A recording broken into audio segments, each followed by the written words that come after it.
No Politic Here. Welcome back to the 5th episode of No Politic Here.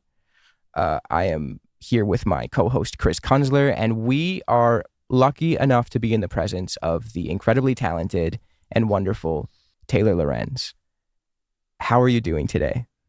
Thanks for having me and for the kind words. I'm good. Chris, how's everything with you? Yeah, all good. Recovered from the holidays, recovered from being ill. But yeah, all good. Looking forward to a wonderful 2026. It's scary that 2016 was 10 years ago. Yeah. I mean, especially because that really feels like a moment where so many people everything became political for a lot of young people. You know, the whole Donald Trump thing, where every day there was some wild or sort of unhinged thing happening in the news cycle. And also generally, I guess news became harder to follow because just so many scandals happen. Like even today, you know, Trump is talking about he's locked and loaded to attack Iran. Saudi Arabia and the UAE are bombing each other. Well, the Saudi Arabia is bombing the UAE in Yemen, kind of. And, you know, more like every single day, there's huge amounts of Jeffrey Epstein and Trump news coming out. So much so that it feels like one story buries another because it's just scandal after scandal, you know? It's crazy. I covered the 2016 election, like on the campaign trail and stuff. And it's just like, yeah, it was such a like crazy year. And I feel like we haven't had a break since that November. Well, I mean, I was obviously very young at that time, like 15, 16. And okay, we get it, Chris. Yeah. I mean, I watched your video about Clavicular and I'm mocking all of you with age maxing. But yeah, I was very young. And so I guess it's such a different thing. I mean, covering that must have been wild, like as a point in your career, like how much, I don't know, the news and just the world was kind of changing at that point. It was so wild. I also had a Snapchat show that year. So like, it was just like such a different era of like media and internet and everything. But yeah, my first 3 months on that job, I covered Bernie and then saw what happened to Bernie. And that was like a real radicalizing moment. Yeah. That was an eye-opening moment for me as well. Yeah. I don't know if I'm the only one who does this, but I'll gauge time in like albums. So I'm just thinking 2016. I'm thinking that's the last time Frank Ocean dropped something. That's I believe it was like the Travis album. It's really elucidating how fast time travels. Yeah, I mean 100%. I mean even this year there's been so much, and in fact 2023 when October the 7th happened, that's nearly, you know, that's going to be 3 years ago. Yeah. And that has been such a seismic event, you know, in terms of the landscape, and something I'm sure we're going to talk about on this, but the landscape of news reporting and online left-wing politics. Yeah, that actually brings us very smoothly into what we wanted to ask you first, Taylor, which is you've been very vocal about Palestine in a way that very few mainstream journalists have. Was this always an issue that you paid attention to? No, I didn't know anything about it before October 7th. I had been to Israel. I thought it was great. It was beautiful. I didn't even know about Palestine, honestly. I remember being in Israel on vacation and like them talk, like people, like our tour guide was talking about like terrorists and like, oh, we had to go on, you know, here because of the terrorists. And I just remember being like, wow, it must be so hard for them in this country with all these terrorists. And I just didn't, you know about it. Yeah, I mean, the last time I was there was 2018. I was working at the Atlantic, not somewhere where you're going to learn a lot about, you know, Palestinian rights.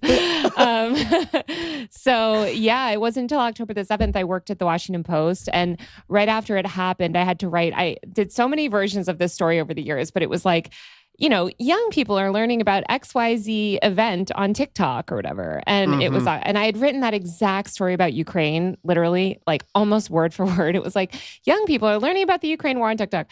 But when I wrote this story, it was like only a couple of weeks after October 7th, I wrote this story and I did the most generic version of the story. I quoted a Israeli. I was like, what's, you know, Palestinian? I'll quote a Palestinian journalist. And it was crazy. Like the Israeli people, like this woman, I have her name somewhere in WhatsApp, but this like activist called me and was like, "You are anti-Semitic. How dare you quote a Palestinian journalist in this? They are Hamas. They are terrorists." And my editor, who was the best editor I've ever had in my life, Mark Seibel, shout out, amazing 76-year-old man, didn't take any shit from anyone. Yeah. And he was like, no. He was like, no. You don't like, you got to look like this is not how things are. You know, he was very much on the right side of the issue. And I think he was like former Jerusalem bureau chief at McClatchy or something. So he really knew a lot. And he was like, yeah, no, and anyway, so that's when I started to realize there was a lot of bad faith stuff. And I was like, okay, let me actually talk to some of these Palestinian journalists because I don't think I understand what's like. Well, it's very interesting that they got mad at you for just what seems to be standard journalistic practice, right? You would get a quote from... Literally. And reading that article now, it's so sympathetic to Israel. I would never write the article the way that I did now. Do you know, I one of my favorite things is reading older articles about Palestine. And I was reading Edward Said, a very famous Palestinian journalist who many people would know. Edward Said was writing about the Second Intifada breaking out and the peace process and what life was like for Palestinians at this point. And he was talking, and it's very funny in the context of what's currently happening. He was talking about how 60 Minutes ran a special talking about the killing of a 12-year-old Palestinian boy whose name I don't want to butcher. I think is it Mohammed Al-Dara? Maybe I've got that wrong. I'll double check it. But anyway, he was killed at the start of the Second Intifada. He was killed alongside his father. There's a very famous photo, which I'm guessing both of you have seen, where he's holding his son, and his son is shot and killed. Yeah. And Edward Said was like, 60 Minutes ran an episode like where the Israelis are claiming that this was staged by the Palestinian Authority, that this guy was, shot, and this was shot as a result of Palestinians. And it was objectively untrue. He looked through the reporting as well and how biased it was against Palestinians. And it's kind of, in many ways, people panic so much about what's currently unfolding, but it's kind of always been this way. Mm-hmm. Yeah. It's depressing. It is good to see the media landscape seemingly start to wake up and change tune. I mean, Taylor, when was there a specific moment that served as a breaking point for you where you realized that many of your contemporaries were staying strategically silent on the topic? So I was a columnist at the Washington Post, which I negotiated specifically because I was a reporter at the New York Times, like straight news reporter. And when you're a straight news reporter, you are restricted a lot by what you can say. And so that was something that always annoyed me at the New York Times. And so when the Post was recruiting me, I was like, I want the job title columnist because that way the social media policy doesn't apply to me and I can say whatever I want at all times, which is very important to me. And I remember just talking to colleagues who didn't have that job title, who felt that they couldn't speak out, and people at the New York Times that were horrified by things or, the New York Times has been such a abysmal. I'm like appalled by it. But I'm in so many like journalist group chats and just people being like, I wish I could say this. I wish I could say this. I can't say that. Don't be sure not to tweet that. There's so much pressure. I mean, you guys know it's insane. Yeah. Yeah. It's insane. I mean, just, I guess like speaking from your first experience that you were talking about where, you were called anti-Semitic, to a lot of people as well who feel that they're liberals, who feel that they want to respect minorities and such, being called anti-Semitic when you don't know that much about Palestine, especially near to October the 7th, was a thing that was gonna push people and like provoke a revulsion within themselves that was like, oh, have I been insensitive about a topic that means so much to so many people? But then the more you learn about it, it's like advocating for Palestinians not to be oppressed is in no way anti-Semitic and actually carries on a legacy of fighting against bigotry rather than perpetuating it.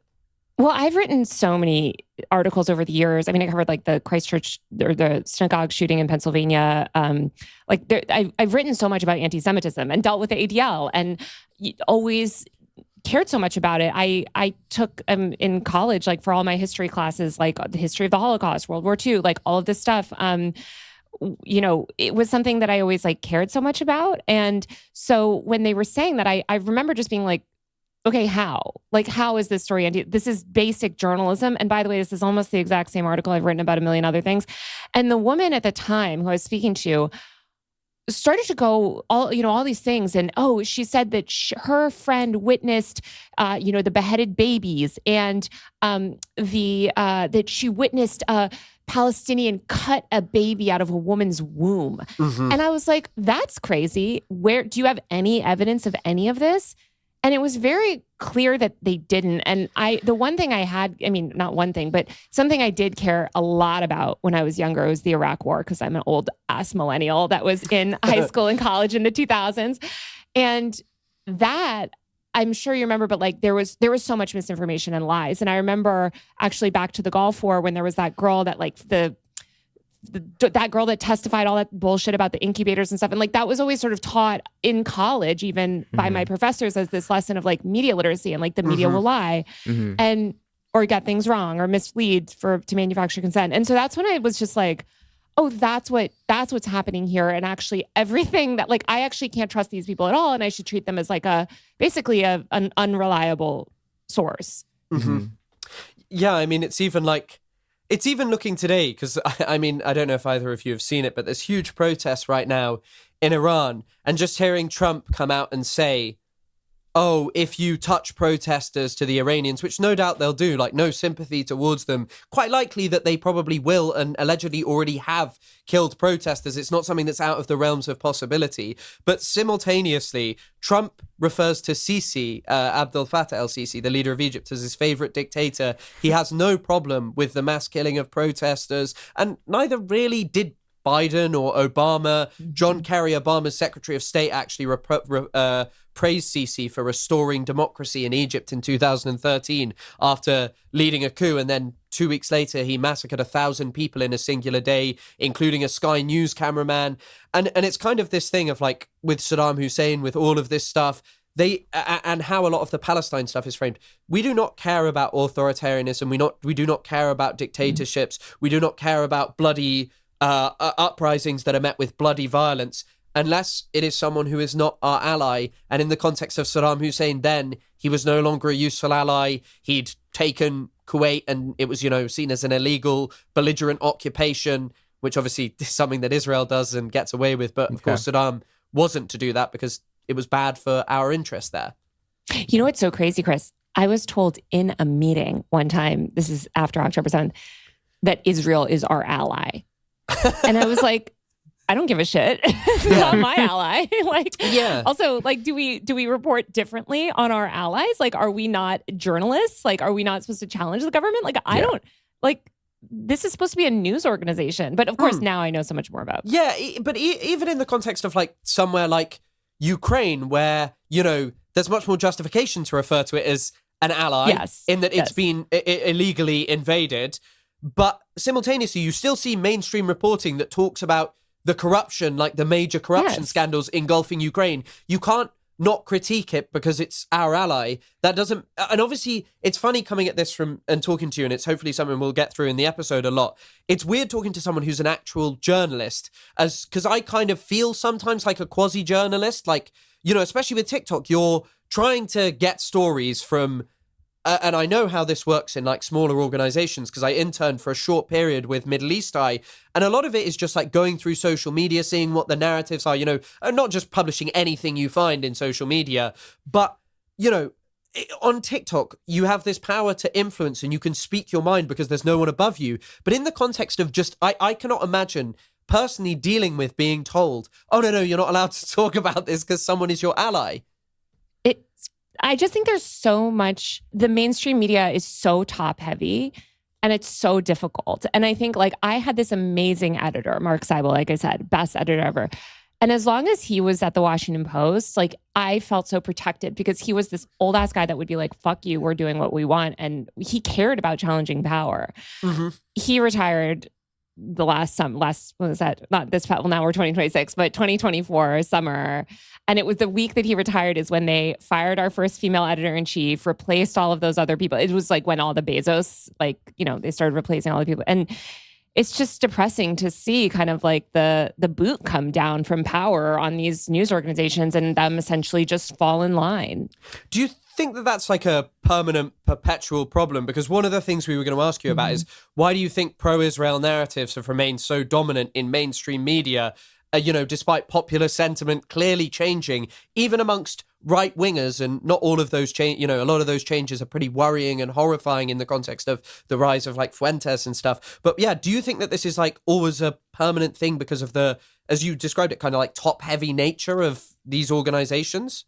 Yeah, the people in power in these news organizations are Zionists. They're avowed Zionists. They're often very involved in Zionist causes. Like, they're not just like neutral even on this issue, which how can you be neutral on a genocide, but an ethnic cleansing? But yeah, I mean, already people in power in mainstream media, you don't get to be in a position of power in mainstream media without already being pro-capital, corporations, pro-capitalism generally, pro-imperialism. Like, that is how you get to the top of these mainstream media organizations. Anyway, they don't hire leftists barely unless you're really good at the job, like your job. Yeah. Like, I mean, I remember when the New York Times hired me, it was like, I wouldn't say like begrudgingly, but like I kept beating them on stories so publicly that they like acknowledged it in my job announcement. They were like, okay, she's just like, we have to hire her basically 'cause she's dominating this beat. But like, but you just come in as a reporter, right? You don't have power. Like, reporters I think actually a lot of reporters do care about,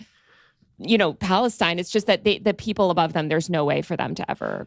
Yeah. It's also really interesting because I remember I made a TikTok a while ago and it did pretty well, and it was talking about how some content creator was like, oh, don't go to universities. Some manosphere vague content creator was like, don't go to them because they're all liberal left-wing hells. And people would probably say the same about a lot of mainstream media publications.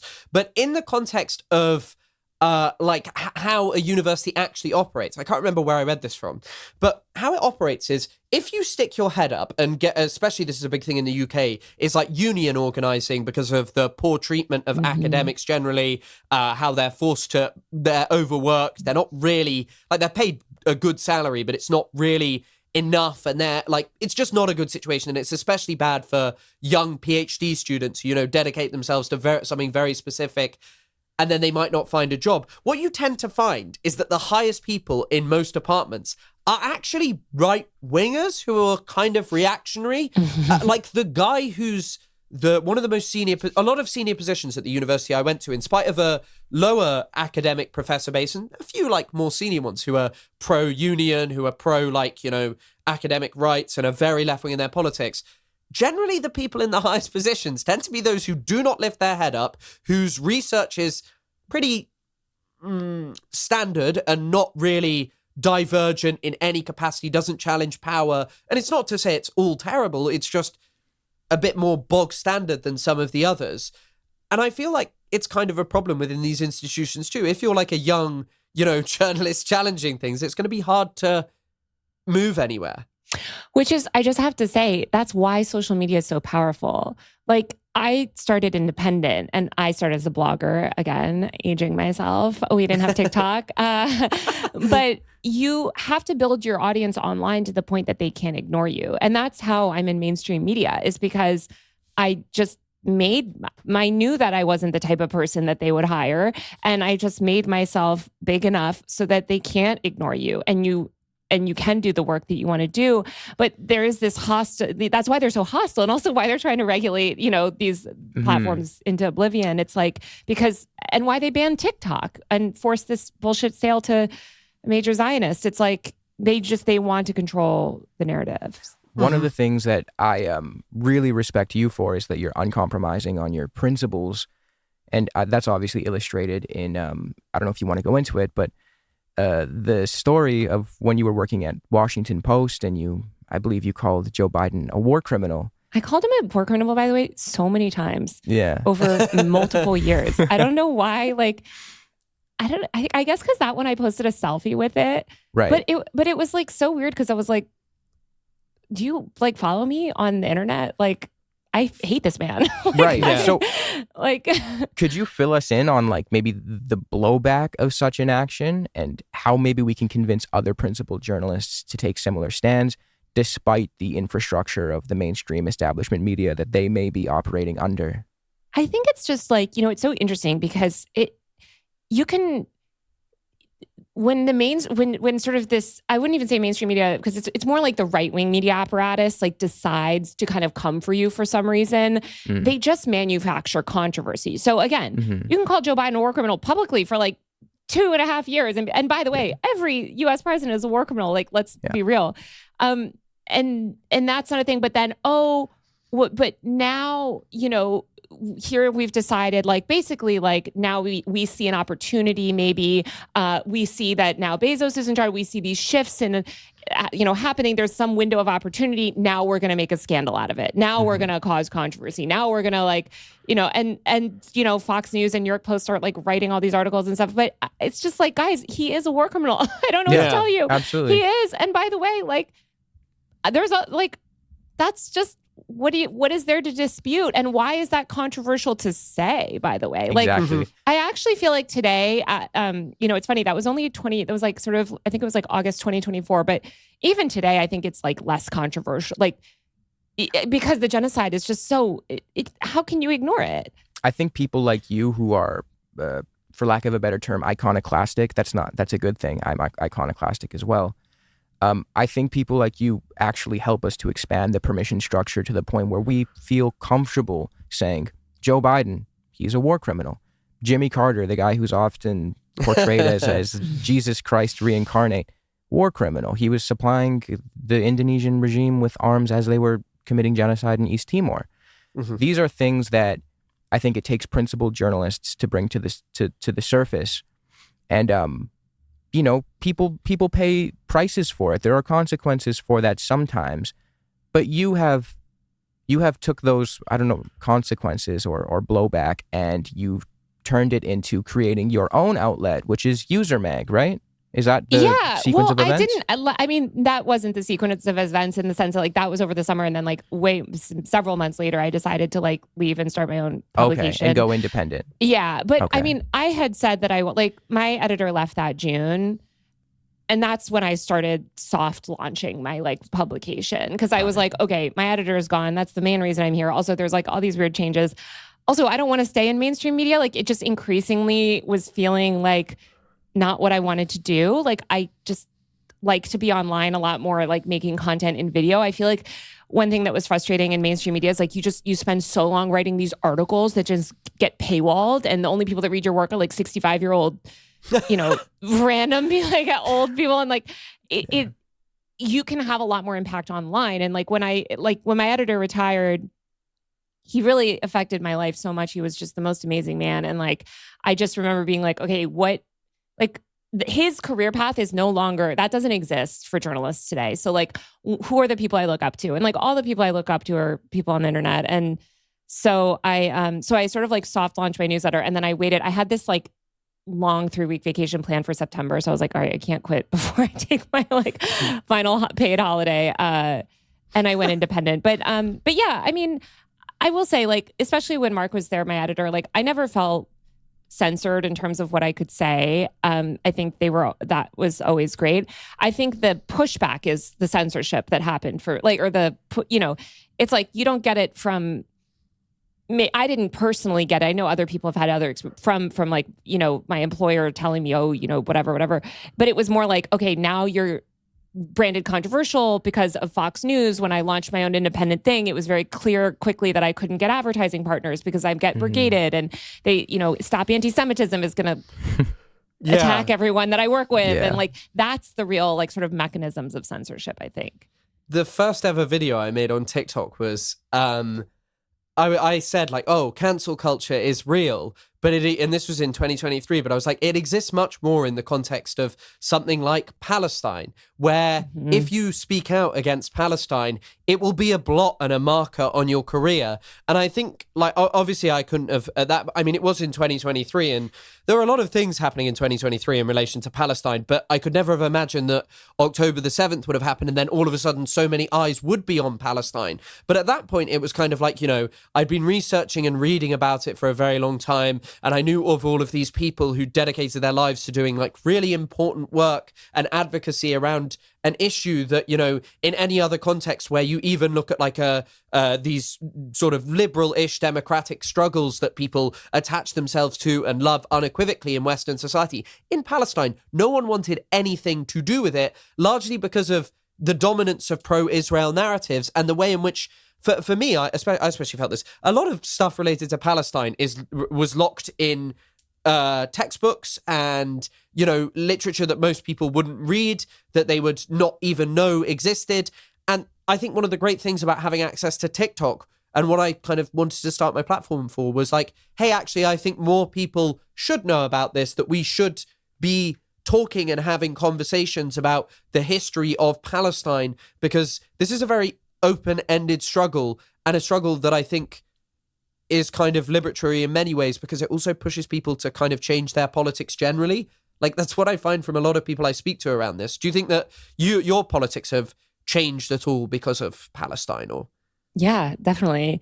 Or more just like, I think I like had more sort of radical politics, and then I like entered into like mainstream media, and I genuinely was like, oh, they learned a lot of lessons from the Iraq War. Like, this is, again, like, I'm a millennial, so I started in journalism in the early 2010s, where there was this just totally different vibe to, like, there was a lot of optimism. Like, those first 5 years, it wasn't till 2016 that I started to like be like, and that changed my politics a little bit then. But Palestine is just, like you said, it's this issue that cuts across so many things. And I think it exposes hypocrisy on so many things, that it's just like, oh, it's such a good sort of litmus test as to like whether you actually are principled or not.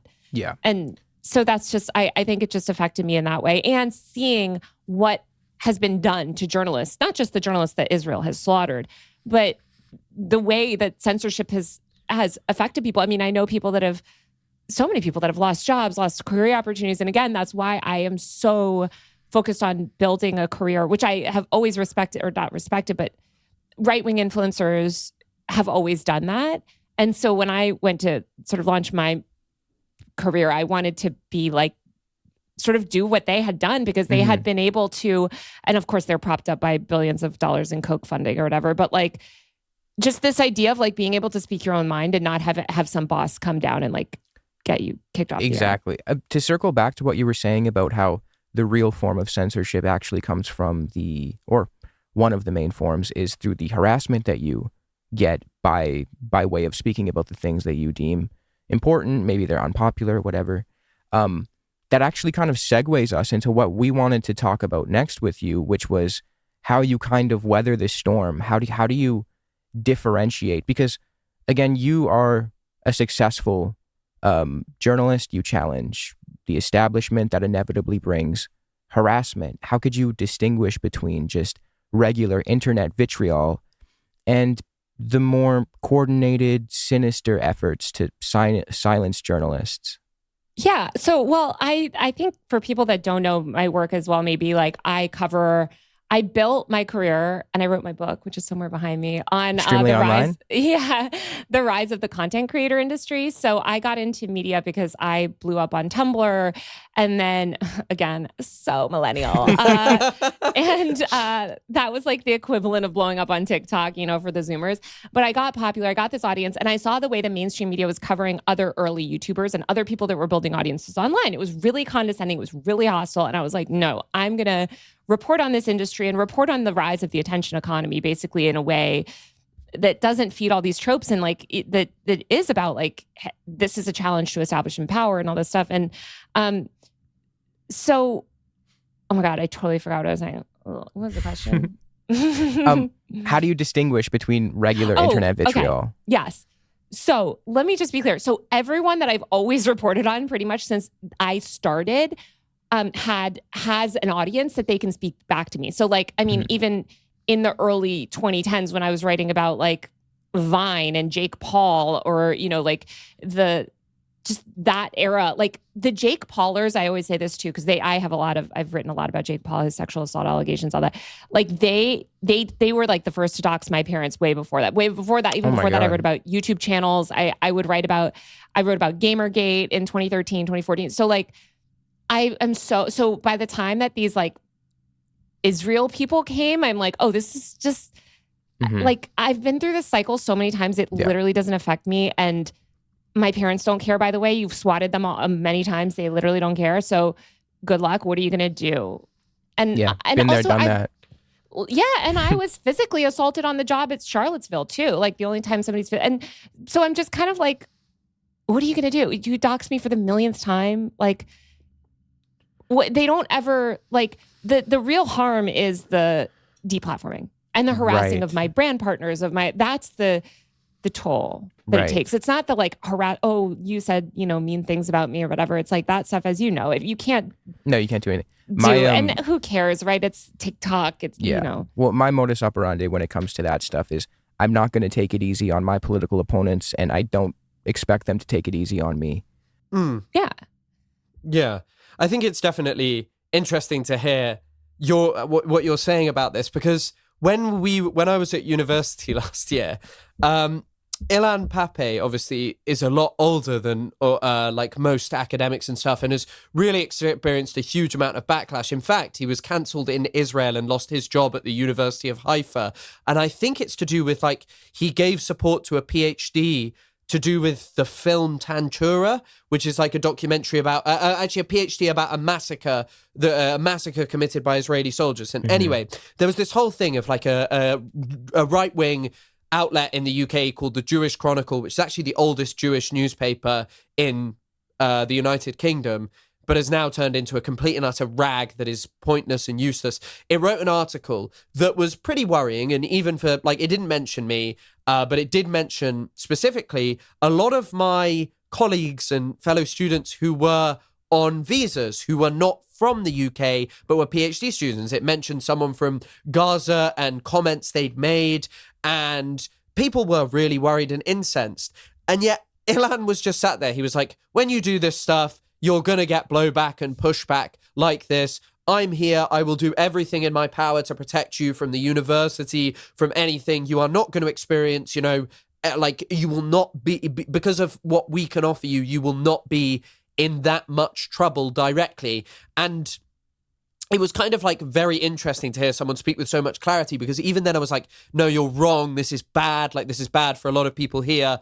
But then ultimately it just kind of wasn't. And I think he had a point that most of these people, to a certain point, they can, obviously the deplatforming is a worrying thing, but also simultaneously, if you've built your brand, if you've got people who support you because of the fact of, like, they agree with what you're doing and they think at least you're decent at your work, they're probably not going to run away at just like a bit of pushback, because they knew that was part and parcel of what you do.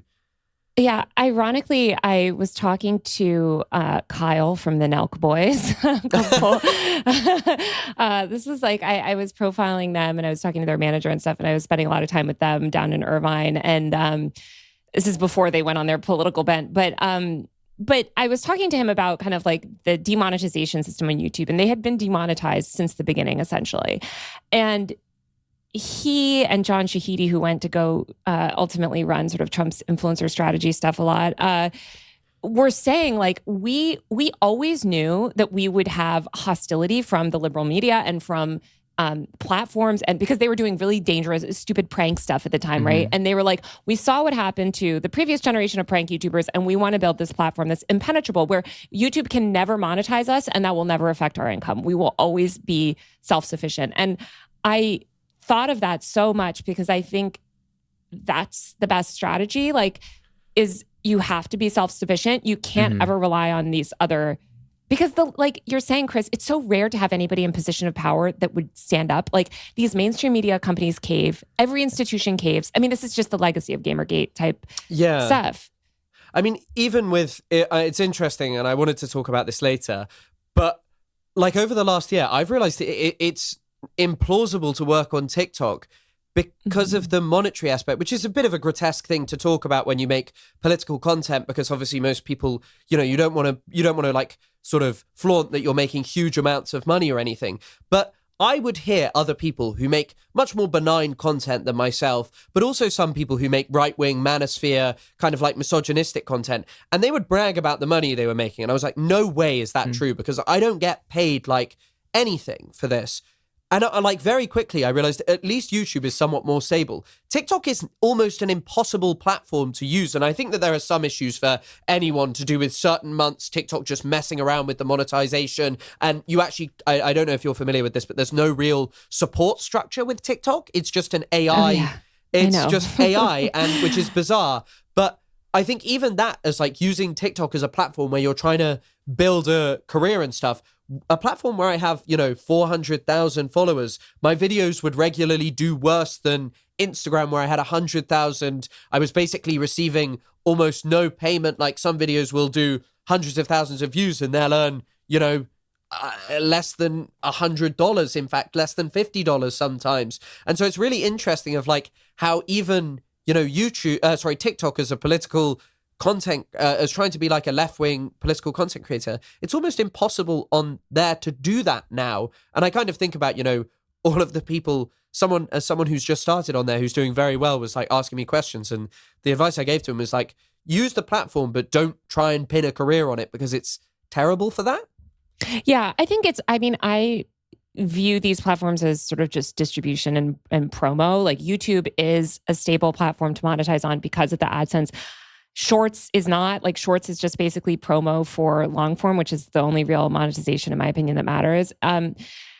TikTok, I think what's so damaging is that TikTok, that model it broke the relationship between sort of subscribers or followers and their audience, because now everything is algorithmically distributed and modeled after TikTok. So TikTok was the first platform that was like, you don't need a single follower to reach anyone, right? Like we're just going to give you everything in this algorithm. And that's why that algorithm is very powerful. That's good in some ways. Like you can reach people overnight. You can go viral very quickly. You don't need things like Twitter where you just need those retweets, although Twitter's getting more algorithmic. But I think the downside is, yeah, Chris, like if you're talking about Palestine on TikTok, you're not going to get money. You're not going to get like, good luck to you. You have to find another way to monetize. And that's true for all, people on the left. Exactly. It kind of just feels like, but it's also not even just, I guess I don't know enough about the algorithms. And part of me does wonder, does anyone really fully understand them? Because they're obviously such broad things, these algorithms that are made by many different people who are working to create them. But simultaneously, the other major issue is consistently trying to understand how you're doing on that platform. Because I think that one of the psychologically crushing things about TikTok is that, I would have a week or like a month where I'd pull in millions of viewers. And the next month I would be told no one wants to watch anything that you are making. And I know not every video is perfect. And I'm not going to invest all of my hopes that that everything I make should be viral and that everything I do is good and perfect. However, simultaneously, I'm like, I haven't just automatically got worse. And yet, you've done a lot of reporting about like psychological consequences. And I think for creators, there must be quite large psychological consequences around that of just videos flopping on there inexplicably. Yeah, I think that's what's so hard, especially again, as we move towards more algorithmic content. And we could have more transparency laws around these algorithms. We could regulate tech in a way that, you understand why you're getting more or less visibility on these platforms. Like platforms have that data. They can provide that data to you. We don't make them do that. Instead, we're busy trying to ban them because of speech and stuff. But yeah. Before we get into that, which we have kind of structured out for the last segment of our conversation, do you want to get into I don't know if I can call it a harassment campaign, but there is an individual who is seemingly very obsessed with you. There's a few, but my latest, I would say Ethan Klein is the latest. If you want to get into it, I actually don't know how you found yourself in his crosshairs. Me and Chris spoke about this. I'm a woman on the internet. Let's be real. That's not a Zionist. It's absolutely a contributing factor. Was there like a catalyst or something that caused him to turn his attention to you? It's so funny. It's so funny. So first of all, when Hassan and Ethan like had their little breakup or whatever, like I just didn't, I saw it happen. Like, but there was like certain aspects of drama where I'm like, who cares? These two podcasters stopped their podcast, whatever. I saw Ethan sort of going after Hassan, usually, which anybody, like, there's a lot of bad faith attacks against Hassan. So I'm kind of skeptical of anybody that's going after Hassan too much, because I'm like, okay, you're probably a weirdo. But I had known Ela and I have like mutual friends IRL in LA. So like at one point, one of our mutual friends was like, oh, you know, like they're dealing with all this harassment. Like, could you help them? They need help. Like they're being like doxxed by these snark subreddits and all this stuff.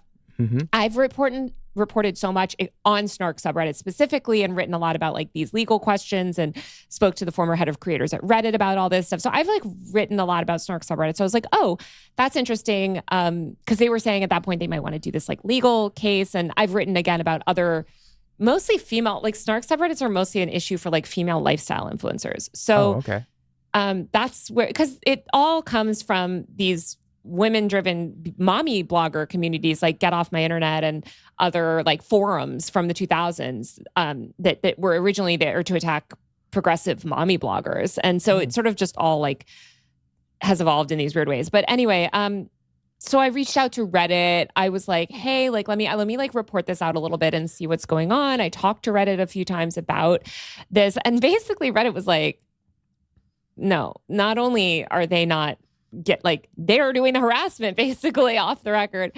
And so I was like, okay, this is bad faith bullshit basically. And right at that time, I have like a meme spam page that I just post like funny tweets on and stuff. And I posted this picture that was a funny tweet that was like what Ethan Klein sees when he wakes up or something. And it was just like this stain on a carpet that looked like Hassan.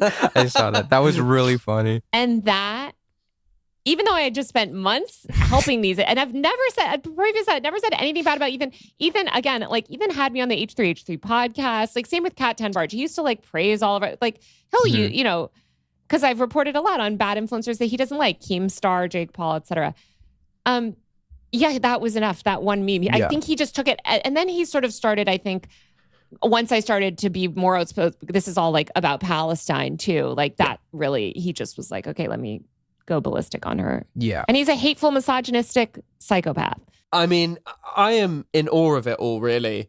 Like a lot of the time as well, something that interests me is a lot of people have left it alone, in part because they're like, oh, it's kind of like there's not anything left to talk about related to Palestine and everyone kind of knows he's an idiot. But to me, things have actually kind of gotten worse. And I'm sure that you know about this. The stuff with Cruel World, Happy Mind really wound me up and rubbed me the wrong way. Not only because I spoke to her, but also because regularly, I don't know, you might have seen this because I'm sure you watched Alex Novell's video. Yes. In it, there's the comment from her where she receives a death threat, and it largely pertains to her being called a Nazi, and the person is like, I'm gonna harm you, your child, and your husband because you're an anti-Semitic Nazi, or something to that effect. Or maybe they said they were going to break her kid's jaw or something. Yeah, and I'm pretty sure that the message says anti-Semite. I should probably check that before this goes out. But either way, she receives this hate comment, and Ethan's response is just, my community don't do that.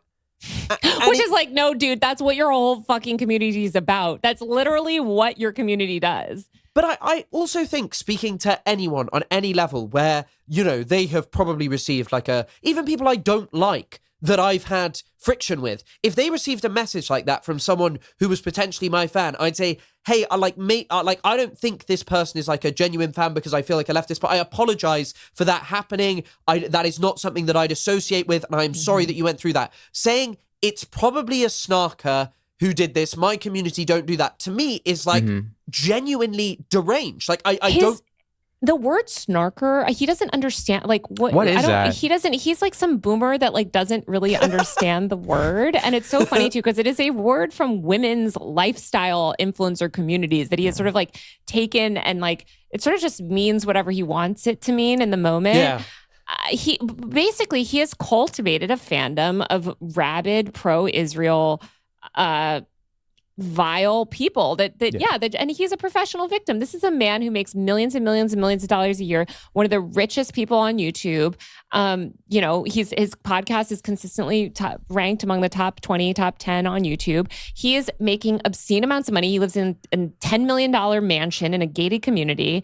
He has more money than God, and he is going after these people with almost nothing. Like Cruel Happy Mind, like lives in like some random Colorado town. You know what I mean? It's like that she's not successful in her own right, but like it's or Frogan or these other streamers, Casey Tron, what he did, like he's a psychopathic bully, and it's deranged. There is something to be said about how he's very strategic in who he selects to go after. It is often women, and you're an outspoken and successful woman in the media, and that just by virtue of that will open you up to misogynistic attacks. But it's interesting to see that Ethan, who purports to be a liberal, progressive figure, is so easy to fall back on the same reactionary behaviors as we would see on the right. Which he was always reactionary. Like it's, he was never like super progressive. I think people got that maybe vibe from him because of Hassan, but Hassan has also gotten more progressive over the years. Like I think Hassan's always been principled, but they're always pulling up those old videos of him from college or something. Like, everybody learns and grows. And actually I think like iDubbbz is somebody that has really learned and grown. It's really funny because I remember being in this meeting when I was working in mainstream media about iDubbbz specifically. And this was right after the adpocalypse with PewDiePie, et cetera. And I remember basically the editors wanted me to write this pretty vicious, like negative piece about iDubbbz, basically arguing for him to be deplatformed off YouTube. And I think that would have happened, honestly, had we published it. Because, he would say the N-word, he would do and this was this time when the media was so hungry for like, let's take down the, and I remember being like, okay, well, first of all, he's just not the scale of PewDiePie. Most people don't know this guy. Also, like, if you're going to go after him, he makes videos with this guy, Ethan Klein. He makes all these other videos. Like, there's a lot of lore here. And I just don't think, I think this is going to look like, honestly, punching down from, the New York Times or whatever. And it's so funny because now Ian has just grown and evolved into like a very empathetic person. And Ethan has gone the opposite way. It's kind of funny watching his conception of happiness, which is like, I'm not going to lie, like maybe iDubbbz doesn't have as many viewers as he does, but just he's not posting 100 stories about someone else on the internet, about a multitude of different people. And he's not making like, the people he's associated with are not like happy people or like nice people on the internet anymore. And he never speaks out against people who are really bad. I mean, someone who I have developed a real obsession with is Asmongold in terms of the rhetoric is genuinely just Nazi-like. It is straight up referring to human beings as parasites, which was a favorite term of the Nazis, of Jewish people claiming that they were parasites, like getting fat off the back of good German people, that Germany's economic decline and all their problems pertain specifically to Jewish people. And I'm now watching, one of the biggest streamers like endorse this guy who's like, yeah, you should go round and ask random Somali daycares about where the kids are and kind of where does that end up, and then he's like, oh, we should ban that, we should terrify I don't know if either of you saw this, but he was like, we should terrorize the police to the point where they don't feel safe being in these areas, and so these communities can then be even more terrorized. And it's like, what are you calling for here? Are you just calling for pogroms? Are you calling for terrorization of people? And like him talking about rounding up his political opponents and trans people, and the fact that there is like this quiet from a large swathe of ostensibly left-wing liberal content creators around this who obsessively post about every Hassan controversy, to me is wild. I can grapple with it, of course, because I understand what's going on, but simultaneously, it doesn't seem like these people have any principles, any morals. It seems like all they care about is making money and beefing with Hassan Piker. They're just not, it's all bad faith. That's what people need to realize. These are bad faith attacks, right? It's just bad faith criticism, bad faith attacks, and they're not honest or earnest people. They don't care about any of these principles. They are only, willing, the only time Ethan Klein uses the word misogyny or feminism, right, is to try to weaponize it and to attack women. Like he's a virulent misogynist. This is a man who has, I was so disgusted by some of the videos that I've seen of him, of the way that he's spoken about young women's bodies. And he's just a disgusting man. The Boston bombing clip with the sexually the harassing this girl. And the way that he's, he's very sexual in really weird ways and in ways that are sort of disturbing and creepy. And I think if you're ever on record saying the phrase juvenile vagina, I think he said juicy before it, I think you need to turn off the internet and never come back. And also maybe just apologize and take ownership of like this shock jock era. But the other problem, I guess, is at least Hassan has the small defense of I was pretty young when I did these things. Right. Like I was like 18, whereas a lot of the time when Ethan was doing this was in his 30s when, you know, I guess one could make the argument that the internet has grown and changed a lot in that time and content creation. Yeah, but come on. Like, I mean, this is something that women YouTubers have always called out and other marginalized YouTubers have always spoken out. Like they were speaking out against those things while they were happening. Was it more normalized in a lot of like liberal, worlds? Sure. But it was not, it was always, like I said, even back then, and I do think the adpocalypse like changed a lot because there started to be a lot more scrutiny and then that sort of made these people even more edgy. But like Ethan is just a very disgusting, unhappy, miserable old man. He is indicative of this trend with commentary channels where they need drama. They literally need it in order to keep their shows going. And I mean, what happens when folks with that mindset start drifting into more serious real world political issues where the stakes are higher, but they continue to treat those issues with the same responsibility they would approach, say, a petty internet drama. And then I guess brings us to the world of slop tubers, slop culture, in which I think Ethan fits firmly within. Yeah, he's the ultimate slop tuber. I mean, it was declared Word of the Year this year by Merriam-Webster, which we checked. Isaac thought it was contender. I was sure it had won. But it really interests me because sometimes people use slop to basically describe kind of internet drama that isn't highly politicized. But then also, I don't know, what are your kind of opinions about how it's like sort of become such a popular word? And like, do you think it's an apt description for kind of a lot of things on the, I don't know, it's such a broad term and such a broad question, but I'd like to hear your feelings about it. I think so. It's sometimes just a word comes along and you're like, that is the word. That like articulates something that I've been meaning to try to communicate so well.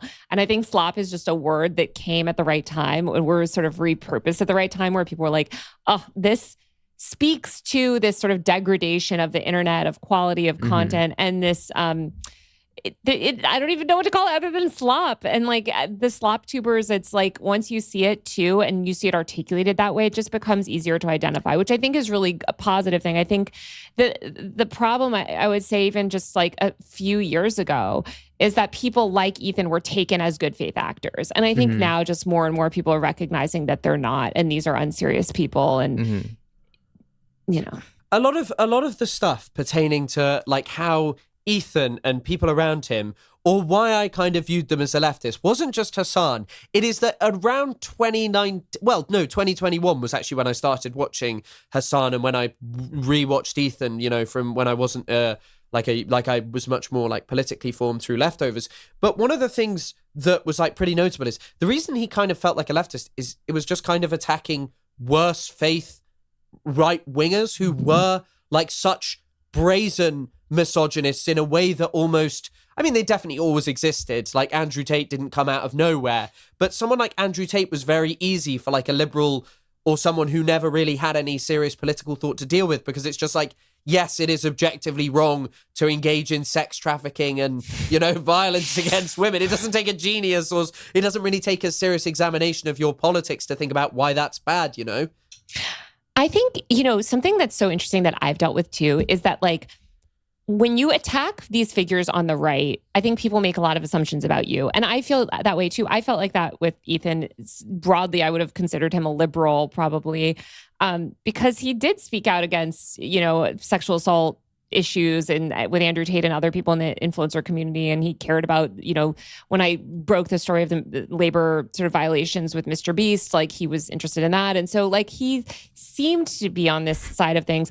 But I think when you're mostly focused on attacking the right, it doesn't say that much about your actual politics. And now I think we see this obviously most represented in sort of blue MAGA, where like all they do is attack Trump, all they do is attack every right-wing person, and it's like, well, what do you guys stand for? And it's actually like also, reactionary shit. But when I went independent, most of what I write about is right-wing. Like most of my biggest stories, I obviously covered Charlottesville on the ground. I was like did a bunch of some of the biggest stories and moments in my career are covering the far right. Yeah. And so when I went independent, I think, and I had mostly written for, again, The Atlantic, New York Times, Washington Post, these mainstream liberal audiences. And when I started, it was really like, I think a month and a half after I went independent, there was the United Healthcare shooting. And I wrote a post called yes, we want insurance executives dead or something. But that's when I think a lot of people that followed me that thought that I was this liberal person were like, whoa, wait a minute. Yeah. But now she's attacking Democrats too in this way. And I've lost a lot of subscribers. It's really interesting. I feel like the bar for what considers, especially a man online, the bar for being considered a liberal or a progressive is literally in hell. What did the guy do? He's against labor violations and he doesn't think women should be raped. Oh, fuck, buddy. Good job. I think it's also that whenever the serious questions come up about your politics and when it's time to make a principled stand, and Palestine is definitely one of those things. Yeah. But it's interesting you bring up the Brian Thompson, that was his name, and his alleged killer, Luigi Mangione. The most interesting part about that, the best take I ever heard, is someone being killed in the street is a sign of a bad society. An assassination is not a good thing. Yeah. However, if you are not willing to recognize that the larger violence is perpetrated by the healthcare company, exactly, and that is, even in this moment of an extremely violent political act, that is the problem, then you're not really reckoning with anything. You're just outraged over someone being shot. And the same goes for Palestine. Israel is structurally far more violent than Palestine. Yeah. So there's no comparison, and yes, taking these principled stances is hard. Yeah. Well, and again, Ethan Klein is another great example, a guy who purports to be progressive, but he's a proponent in upholding an apartheid structure. He has openly said it. He doesn't want the Palestinians to outnumber the Jews. He's on record saying that. What kind of liberal who is ostensibly supposed to be in line with pluralism, Enlightenment values, tolerance, and democracy would go out on a limb and so brazenly defend an apartheid system? I think Palestine, again, this is why it's such a litmus test for people where you're like, oh, do you actually believe these things that you espouse? And I would say another thing too, though, that I do feel is a similar litmus test is COVID, because I remember when Joe Biden came into office and just was like, oh, now I'm president. Okay, COVID is over and it's just disappeared. And no, you guys don't need healthcare. We're cutting all the benefits that you guys got. No more paid sick leave, no more paid whatever. Everybody back to work.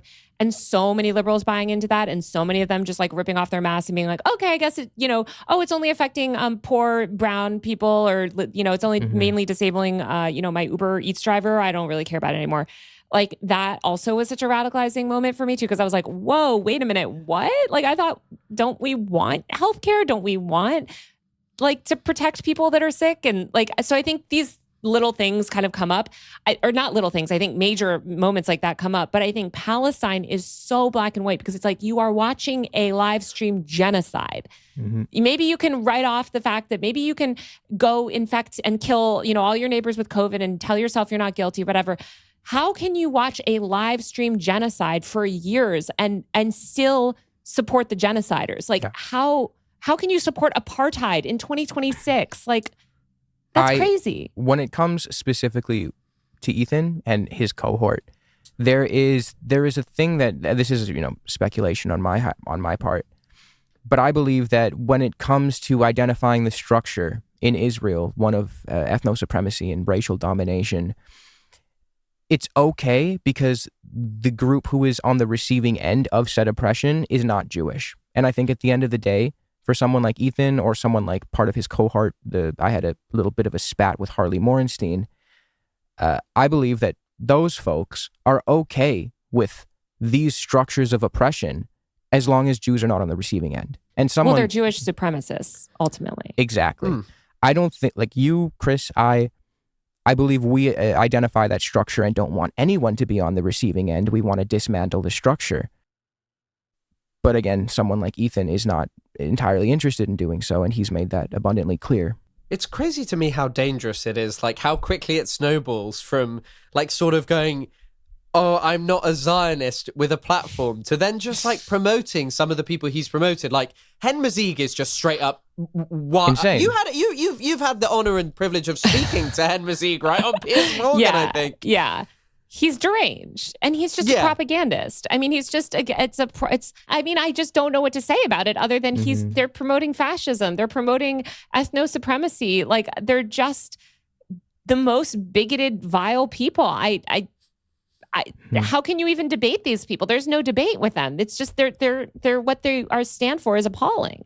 Yeah, I mean, Hedmazig is particularly funny, though, because he writes such weepy posts about, like, such minor infractions, like, against himself, that's like, I wish I had one to hand. Actually, his Hannah Einbinder or Einbinder posts were amazing. That was hilarious. The whole thread about that, where she was like, she chose to make the wrong statement by going up and saying free Palestine. And it's just like, I do wonder, what fantasy...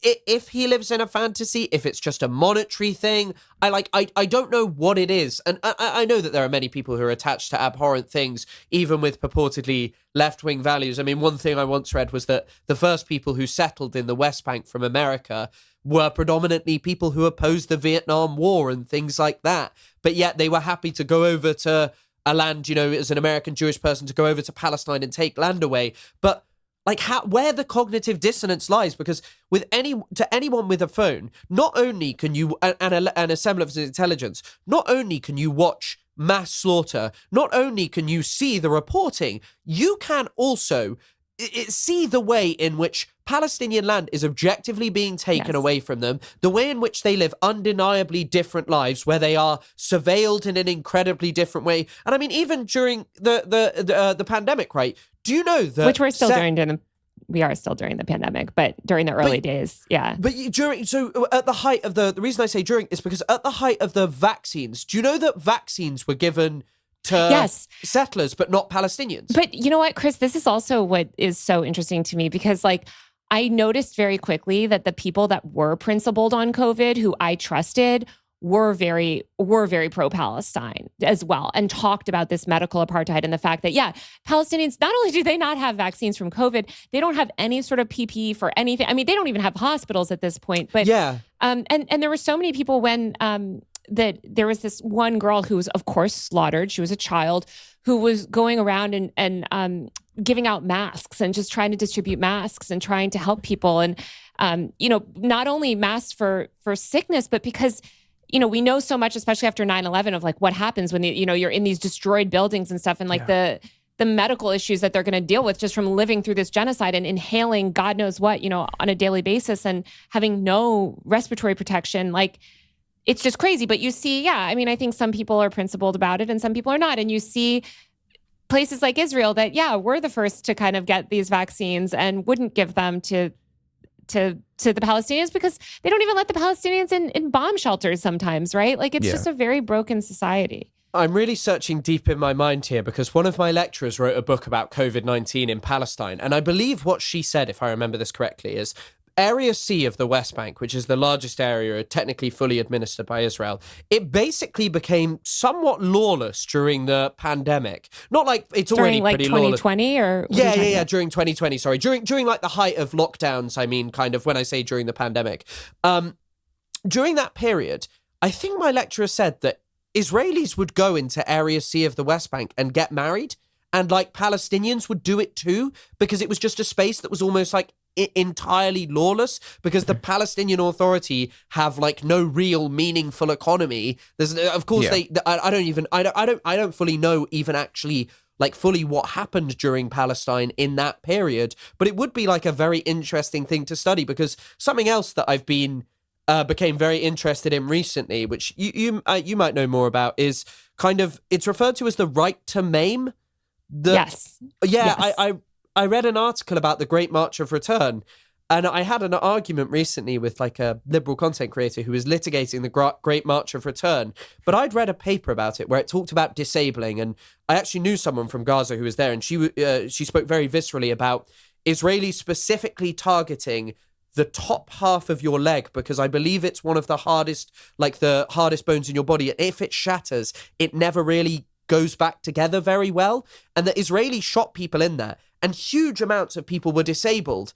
And that's coupled with a really unusual thing in Palestine, which is because of the lack of land, you tend to build upwards. And so there's so many bizarre, it's not bizarre, but it's so many intersections with Palestine that, you know, when your analysis is based on like, oh, we need to think about both sides, that is not a factor for Israelis getting disabled at a protest by an Israeli sniper who shot you in the leg for fun, you know?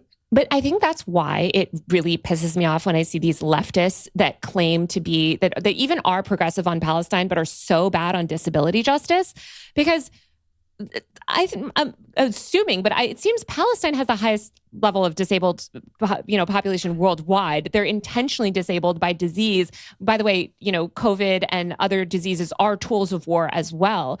We should do everything to have solidarity with disabled people here and abroad, especially, no matter what, because that is, people are disabled by capitalism. People are disabled by war. We have to care about these things. By the way, the current strains of COVID or the flu, et cetera, that are birthed in America, because all the most virulent strains continue to come from America because we have unmitigated spread, make their way to Palestine and kill people and, hurt people and cause disease and worse outcomes. And so I just think it's very unprincipled of so many people, especially on the left, because the left has been so bad about disability justice since COVID began. It's like you have to care about these things. And it just shows, again, I think like Palestine is sort of the nexus of so many issues. And it is this very just extreme example of these issues, right? Like there's just extreme disability, extreme medical neglect. Like, I mean, they literally don't have hospitals for treatment, much less like PPE or vaccines. So in Gaza, obviously. But even in I watched that horrible slop video that what's his name? The crazy propagandist guy that, Nas Daily. Nas Daily? Yeah. Oh, About the hospitals and, we have this system where, anybody can get an ambulance in minutes or whatever. And it's but then they're out, we know that that's not true for Palestinians in the West Bank even. So it's Someone I know, or I don't know them, but another content creator was in Jerusalem and they were filming like a Palestinian village and they were like, look at all this trash all over this Palestinian village. Is that people who love the land? And the reason there's trash is because Israel obviously has control over this area, but they don't offer them municipal services. And there's a Palestinian who's a 48 Palestinian, so lives inside Israel proper. They were responding to Nas Daily and they were like, there are barely any hospitals in Arab like dominated areas in Israel. Loads of them don't really have proper working sewage systems as well in terms of these municipalities. And like the Israeli government, like Bezalel Smotrich, the finance minister, openly states how he's proud about taking these things away. And to me, it's so funny that a lot of this stuff there's so much complexity to the ways in which the Israeli occupation affects the lives of Palestinians. And the fact that there are people who to this day call themselves leftists, but are like, actually leftists need to be better on Palestine and more considerate towards Israeli feelings are insane to me, because Palestinians can never do that to Israelis. They don't possess the capacity. They don't have a state that rules over the lives of Palestinians, Yeah, it's ridiculous. Do you want to hop right into the last segment? It's just, we wanted to talk about the things that you are working on and have worked on. Sure. Do you want to kick it off, Chris, or? Yeah, and I guess maybe we won't go in order because there is one part that I really wanted to get into, which is the dark money chorus. Oh, yeah. I guess you could actually call that a scandal because it did provoke a lot of reaction amongst people on the internet who were kind of incensed that you would dare to talk about that, right? Yeah, they were so mad, which is crazy because they knew about that story for a month. And they knew every single detail of the story. And they chose to handle it in the worst way possible and make it into such a bigger story than it would have been. So thank you to them for that. But yeah, they were melting down because, again, liberals don't like being criticized. They want to spend all day criticizing the right, but then they want to go around and do the exact same thing and they don't want any criticism for it. For those who may not be familiar, I'm sure a lot of people in our audience are, but for those who may not be familiar with what we're talking about, do you want to briefly touch on your semi-recent work on exposing this dark money funded DNC hackery? So, I think people know that the liberal influencer world is astroturfed as hell as well. So basically, there's this massive dark money group called the 1630 Fund, which is a liberal answer to the Koch network. It's very similar to the Koch network. They got like $400 million in funding, I think, in 2021. They have massive amounts of money. Most of their money comes from a very small amount of people that are giving tens of millions of dollars. So these are billionaires, essentially.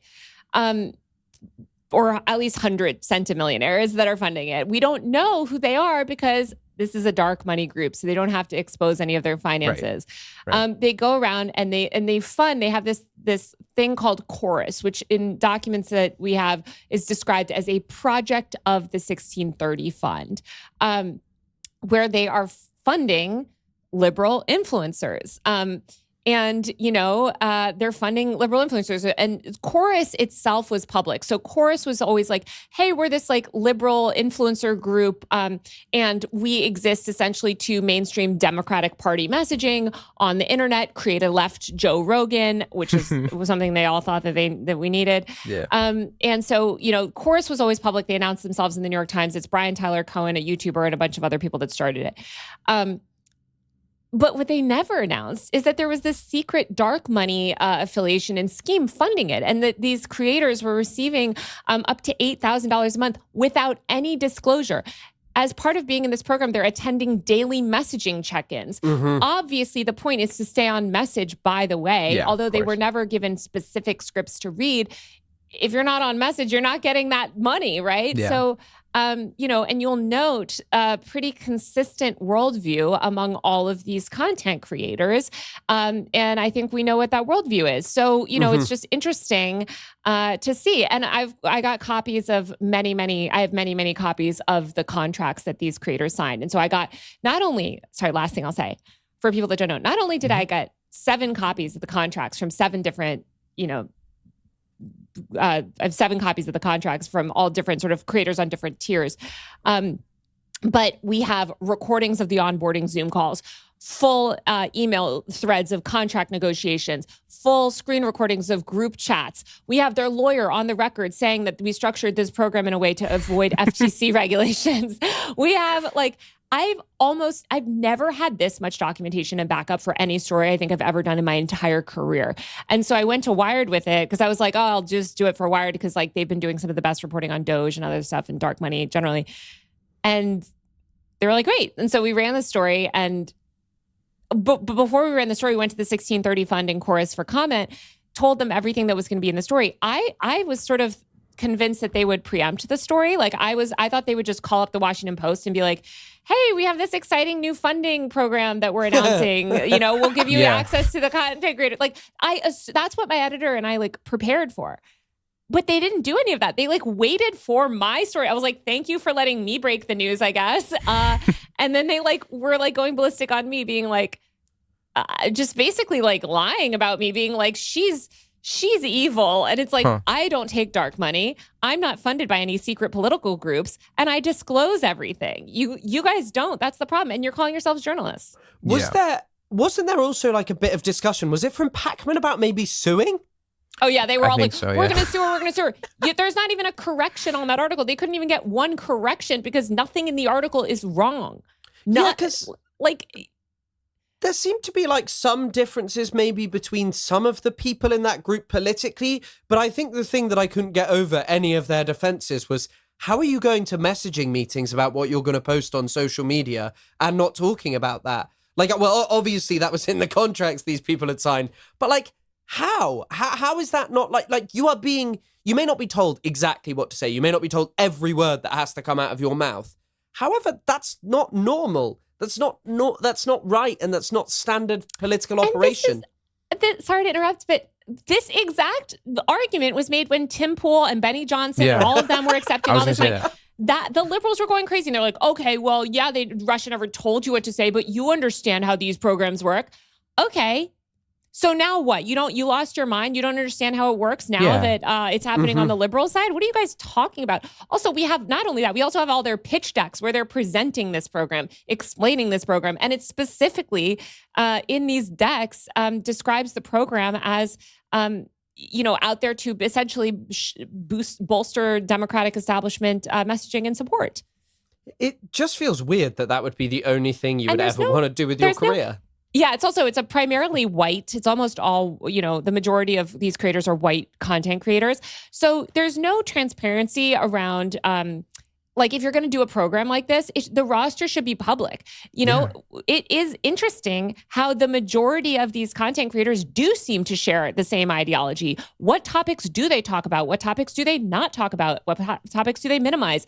And for them to say, oh, well, anyway, like when I was writing the story, I was like, can you point me to any content creators in your program? I'll speak to them on background. They don't have to be named in the article that don't, adhere to this ideology. No, they couldn't. So it's just like, yeah, it's it ridiculous. makes you wonder, is there something that they're not allowed to talk about, permitted from? It is like, I'm not a lawyer, but you mentioned how you're privy to information that suggests that they were keeping regulations in mind and structured the program in a way to cover their... We have this on, and by the way, that there's a congressional inquiry into it now by the Republicans who suck and are totally, they're not going to do anything about it, because the reality is both the Democrats and Republicans engage in these shady dark money schemes, so they're never going to regulate it. But yeah, their lawyer is saying that on a Zoom call. Again, we have copies of all their onboarding Zoom calls. It's so, because like, I mean, I know just for my personal limited understanding, when I do an ad, say on YouTube, I have to be abundantly clear that I am taking money, I'm promoting something, I have to disclose that. I'm not going to purport to know that what they have to do if they're doing it legally or not. But at the end of the day, it's suspicious. It's definitely kind of immoral. Especially if you're calling yourself a journalist, which several of these creators are calling themselves journalists. It's like, if you're going to be a content creator, an opinion person, maybe, okay. But you have journalist in your bio. You're out here talking about how you challenge the establishment and you're 100% independent. You're not 100% independent if you're getting a bunch of money from a dark money political organization. Yeah. Like, what does independent even mean anymore? I think one of the other things is like how brazen it is, but also not only that, I really enjoyed one of your Twitter spats recently. I've forgotten the name of the influencer, but it is one of the greatest. Mira Tandon? Yeah, that's it. The influencer. Yeah. That is a senior Biden administration. She was a senior Biden administration official. That's amazing. Really? Yes. And that's incredible. This woman lying. It's just amazing that people feel that they can get away with.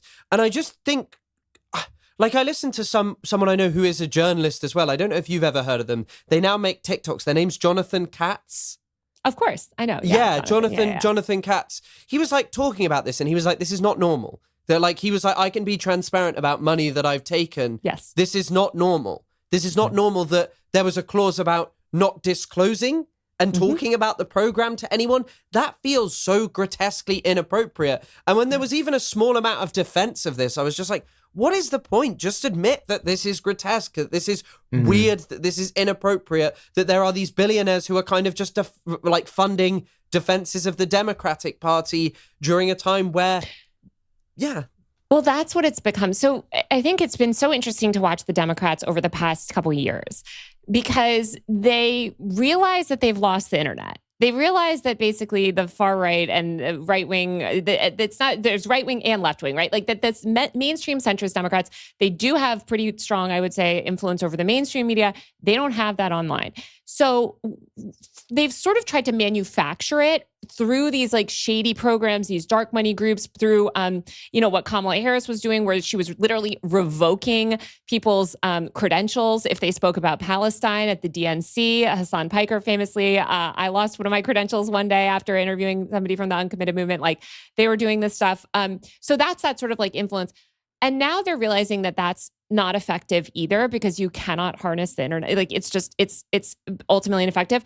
And so they're going straight towards censorship, where they're like, all right, you know what? The hammer's coming down and we are going to decide who's popular. We want to exert the same level of control over the internet as we have traditional media. And so that's why you see them looking to pass these insane laws. I think it speaks to the desperation that the centrist liberals are feeling regarding their own unelectability. And I think it creates a power vacuum for like these fringe radical movements, which we'll get into later. But I just don't think that there's a viable solution being offered by the establishment, the Democrats. And I just think liberalism in general fails to provide that to people, because it just ultimately tells you to settle with the status quo, and that's about it. Yeah, be happy with a sort of consistently declining quality of life. Don't ever expect to have healthcare. Don't ever expect to own a home. Don't expect free expression even. Like, just shut up, enjoy the taste of this boot in your mouth, and, get back to work, and don't ask us for anything ever. And by the way, you have to support us at all costs, no matter what, no matter who we shove down your throat, because otherwise, what are you going to do? Vote for a fascist like Donald Trump? Mm-hmm. Yeah. I think in the UK, I know every time I talk about this, people are like, the UK is nothing like America. And it's like, yes, that's true. The UK basically just follows what America does. But we have the UK elected the person who was not the right winger. We have Keir Starmer, and it could not be worse. It plausibly could not be worse, because not only is he not doing anything positive, not only is he repugnantly clinging to Israel, not only is he actually he and his party bringing us closer than ever to the United Arab Emirates and such, as they facilitate genocide in Sudan. We are getting nothing in return, and people are pointing at him and going, "This is what socialist Keir Stalin gives to you." And it kicks the can down the road. In 4 years' time, we are now likely to get Nigel Farage. And then if not him, it'll be, Robert Jenrick, who probably neither of you know, but he will potentially lead the Conservative Party. He doesn't currently. He lost the election, or lost the leadership bid. But he has allegedly messaged an account that was it was called Death in the West, that had posted about banning the mosques, burning Qurans and stuff, and he'd apparently messaged it saying, "I'm a great admirer of your content," and that will be our future unless there is a serious left-wing challenge. And if you can't just tell people to vote, it's not going to work. It doesn't. Yeah, Keir Starmer reminds me so much of Joe Biden also, because they share so much of their policy agenda. But yeah, and we didn't even get a primary with Joe Biden. They were like, "Oh, Kamala Harris." Yeah, she was 9th in the primaries, but too bad. No questions. Yeah. I don't know what they thought was going to happen. They thought they were going to win. Yeah. Delusional. They really did. They really did. And the thing is they have power. They have power. And especially if they're able to pass these speech laws, which they're trying to do, which actually the UK is ahead of us on, mass censorship and stuff, they'll honestly, what they'll end up doing is sort of cementing right-wing power of the internet, giving massive rewards to big tech, and, entrenching the power of billionaires. And well, that actually brings us to what we wanted to speak with you about. Because you've been doing a lot of work now pertaining to the Kids Online Safety Act, the laws in the UK. I believe you spoke about Sri Lanka as well as an example of how these laws that are purportedly meant to protect children are actually being used as this Trojan horse for authoritarianism. If you could fill in the audience about what you're working on and what all of this stuff is, that would be awesome. Well, nothing that they claim to protect children protects children. We know that these laws actually endanger children. We know that some of the first things that were shut down when the Online Safety Act went into effect in the UK were actually forums where children went to report abuse, forums where children went to learn about, their sexuality, LGBTQ, identities, reproductive information for teenagers was immediately curtailed, again, under the Online Safety Act in the UK. I think it's crazy because America's a little bit behind on this. I think actually Europe and the UK and Australia and these other countries are kind of leading the way on this mass censorship because they don't have the First Amendment. So it's easier for them to sort of force these laws through. But what we're seeing is what has been called the global free speech recession. And this is something that a lot of legal scholars have been talking about for years. And it's the entire Western world essentially bending towards authoritarianism and recognizing that the internet itself is a democratizing force. And so we have to censor it and control it at all costs. And it's very funny because this is actually the argument that China and Russia and other authoritarian states have always made. That's why China has this digital, firewall and stuff. They have complete control over speech. Of course, I would honestly trust the Chinese government more than I would the American government when it comes to speech. but the West was always like, oh no, we love the free exchange of ideas. We love it. Actually, we're pro-democracy, like whatever. And then it's like, but now people are using the internet to question Palestine. Okay, time to shut it down. Yeah. Now people are using TikTok to challenge the liberal establishment. We need to ban it. I think you'll see with like a purported democracy like the U.S., the U.S. has not been on the back foot yet. They're in decline now, and we'll see just how quickly those civil liberties get thrown out the window when, capitalism is in decay, which it is. But as the consequences of that become more prominent, palpable, I think unfortunately people are in for a very rude awakening. That's also why I really respect your work on this topic, because I was completely clueless about any of this until I learned it from you.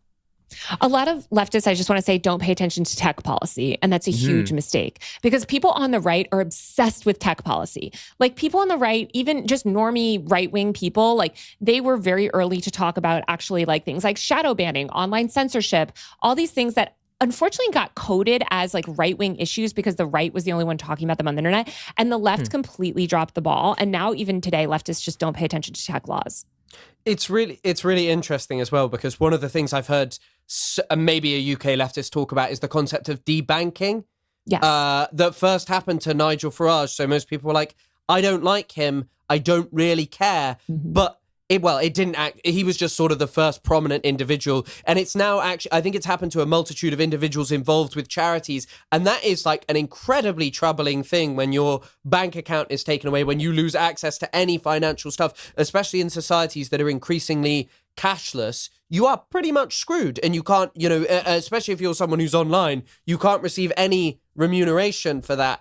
I think one of the parts that I loved most about the You're Wrong About, which Isaac will have to put in the description because there are multiple ones, was when you were kind of talking about how a lot of people, and I think that everyone does this around phones, use it as like a reason to think their own unhappiness and like to think about the decline and the anxieties. But actually, you kind of view it more as a product of the society that we're in. It is a product of the society. And so I think a lot of people, you see this anger at social media platforms and cell phones. And by the way, there's this great clip in Australia, mainstream media television, that I'm going to talk about on my YouTube channel this week, where they are trying to ban cell phones, right? And I've been very against these cell phone bans. That's not to say kids need to have cell phones in classes. I have to qualify this every time. No, schools can make their rules. Teachers can have the kids put the phone away. That's fine. That's very different than having a law that the police enforce in your schools that is then used to violate people's civil liberties. And by the way, primarily arrest and suspend Black kids. Anyways, that's the cell phone bans aside. That's insane. But it's so crazy. But so let's just go back to kind of this feeling that people have, which is a feeling that's real of like, I feel like the world is worse. The phone is the vehicle. I am learning about these events on my phone. The phone is the portal to the online, to sort of learning about misery, and that the phone is making me miserable. Researchers, every single top researcher a year and a half ago came together on this topic and issued this 82-page report basically saying this is a mass moral panic. Every single ounce of research we have on child mental health issues and all this stuff shows that it has nothing to do with cell phones and social media. In fact, kids that get phones younger can often have better mental health and spend more time outside because they're able to make plans with their friends and participate socially. But we know the causes of youth mental health crisis. We know the cause of all of these mental health crises, and they have to do with structural societal issues. They have to do with lack of affordable housing, healthcare, all these big issues that are capitalism, basically. And instead of dealing with any of those issues, or gun control in the US, by the way, because you cannot purport to care about the mental health of children when you're making them do these insane active shooter drills constantly, and they're getting shot up at school all the time. You don't care about children, so whatever. But that is the cause. And instead of addressing any of those root causes, they want to use, save the children, mental health, blah, blah, blah, to mass censor the internet and primarily censor leftists off the internet. I saw you on a program where you were explaining why framing social media consumption as an addiction is actually incredibly harmful. And the person who was interviewing you, again, I don't know anything about him. He seemed like a perfectly nice guy, but he was incensed at the idea that it couldn't be an addiction because he personally felt as though he was addicted to social media.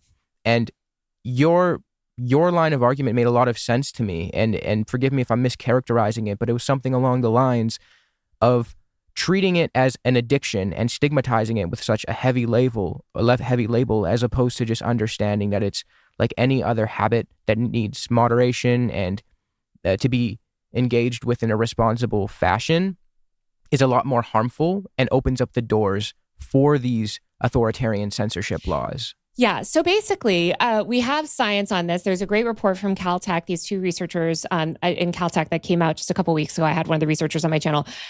That is essentially saying that like social media use is a habit. It's a habit. And if you want to change habits and have different habits that you think, affect you in better ways, that's great. There's actually a lot of science on habit formation and how to mitigate habits. Changing a habit is actually drastically different than treating an addiction. Treating an addiction, people are more likely to seek abstinence type behaviors. There's all this different stuff that goes along with it. And actually, if you treat a habit as an addiction, it makes it harder to change that habit. So if you want to moderate cell phone use or moderate your social media or whatever, and you continue to tell yourself it's an addiction, that makes it harder for you to quit, not easier.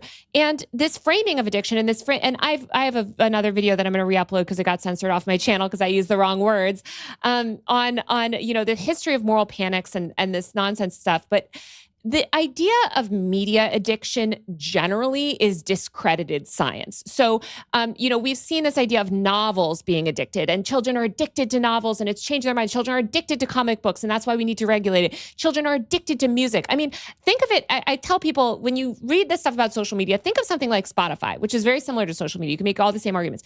People are addicted to music. The algorithm is feeding them more and more hyper engaging music that is keeping them addicted, and they're listening for hours on end and it's rotting their brain. These are real arguments actually that were made about Walkman, and rap lyrics, and it was changing, they tried to censor so much music stuff. But if you think of like these things, and this concept of media addiction is being used to funnel, especially teenagers, into these horrific programs that, the parents call and they say, oh, my child's trans. And I think that's because he's addicted to social media or whatever. And so now I'm going to send him to live in this wilderness program where they're going to be abused. And so there's all these dubious like internet addiction treatment centers. It's a fucking grift, okay? And it's a massive grift that's covering for extreme reactionary politics. And no one is a better example of this than Jonathan Haidt himself, the author of The Anxious Generation, who was so lauded in the UK, I will say. I think the UK played a major role in mainstreaming that man, who just exists to prop up, Heritage Foundation nonsense, Project 2025 nonsense, is on the board of Barry Weiss's fake university, writes for the Free Press. Like, this man is a highly reactionary figure. He's spread the trans contagion idea, the idea that Instagram is essentially turning your kids gay, which is, by the way, what Marsha Blackburn, one of the co-sponsors of the Online Safety Act, said why we need to pass the Online Safety Act is because of the transgender in this society.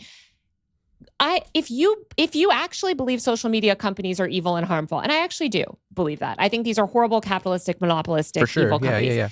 Here's what we should be doing: breaking them up, regulating their business model, passing comprehensive data privacy reforms. What we want is a less profit-driven internet ecosystem with a lot more options, a lot more consumer choice, a lot more user controls, user power, and data privacy. The reason that people, last thing I'll say. No, I'm interested. I'm very interested. The reason that children are addicted, or you feel these algorithms are, quote, addicting, is because of the mass amounts of data that they're harvesting on you and using to target you. If we had data privacy reforms, they wouldn't be able to do all that.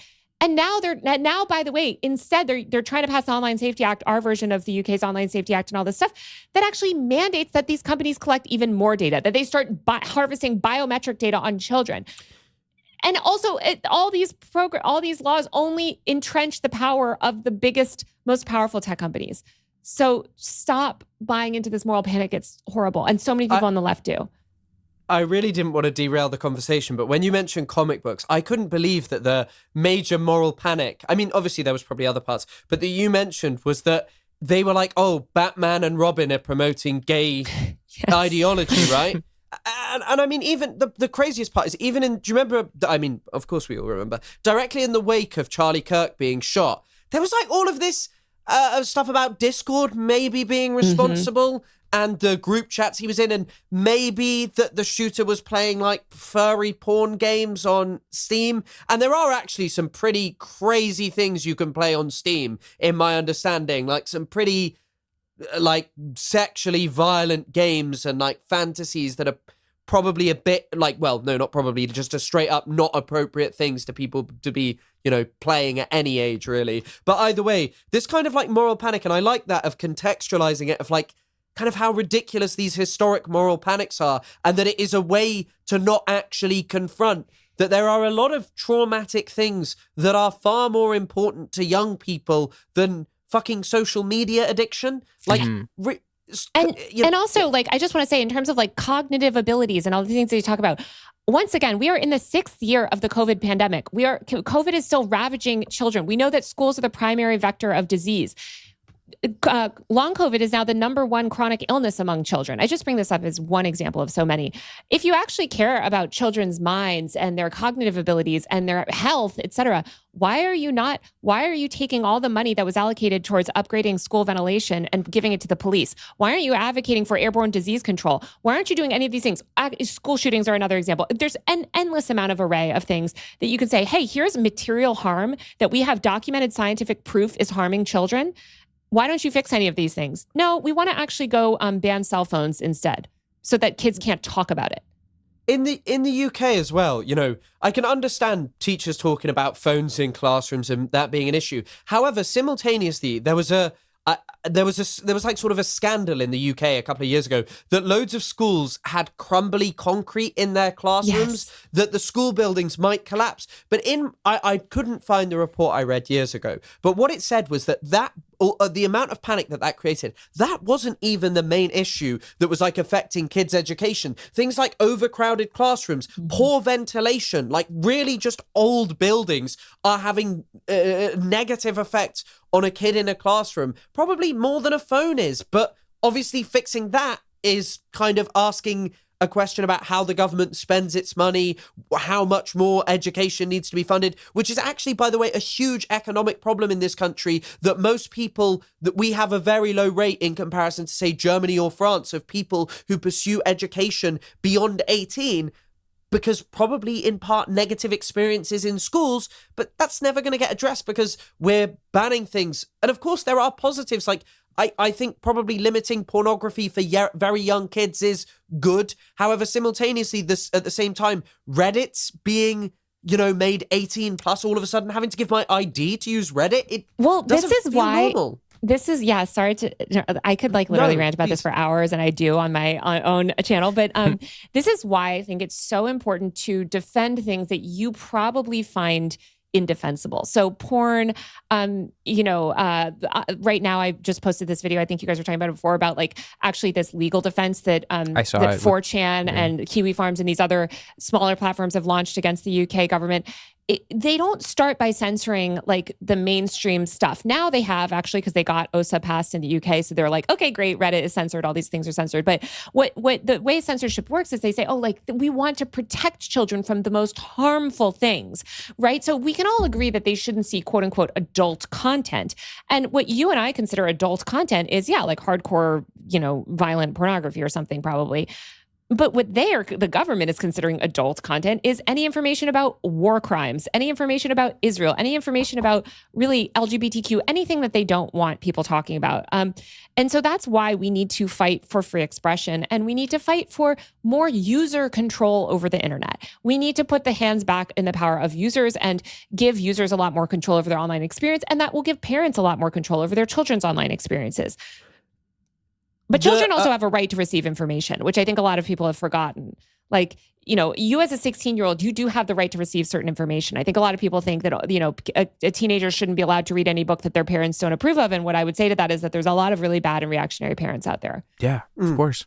I think that this is an interesting topic, and it's not one I often speak about, but one of the best book I read last year was by a philosopher called Mari Ruti, and it's called Penis Envy and Other Bad Feelings. And she was talking about pornography, and she's like a feminist, and all of her writing is very feminist throughout. But she's like, I didn't really enjoy that debate because part of me always felt, well, there was kind of queer pornography and pornography that was not misogynist and violent, to the point where I didn't want that kind of stuff banned. And this has never been my area of expertise. However, I know that like Andrea Dworkin was very anti-pornography, ended up aligning herself with right-wing fundamentalist Christians, who then ended up working to get her books banned because they were so, they were seen as repugnant to them.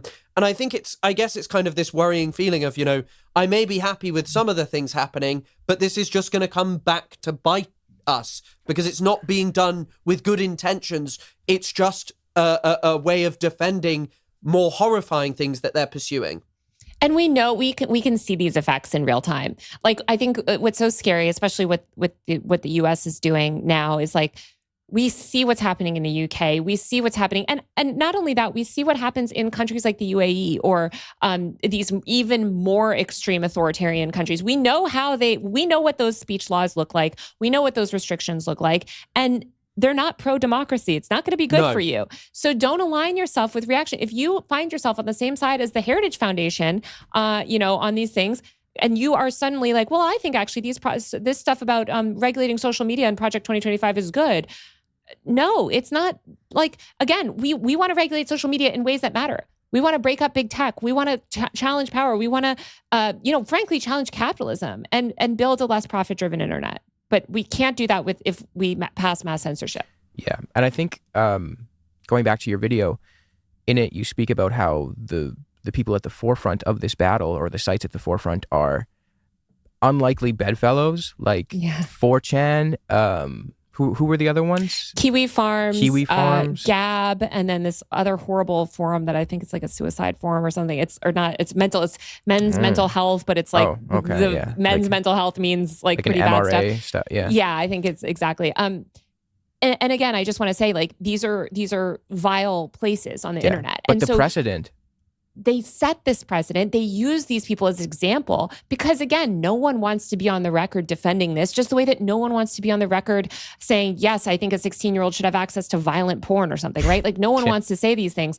But and they know that, and that's strategic. And once they get these laws in place, we see what they do with them. And so my point is like, we have to fight against these laws while we can. And maybe that does mean being on the same side of, the fight as sort of, it means defending basically speech that you might find reprehensible, because when you let the government decide what, let the government start regulating speech. Yeah.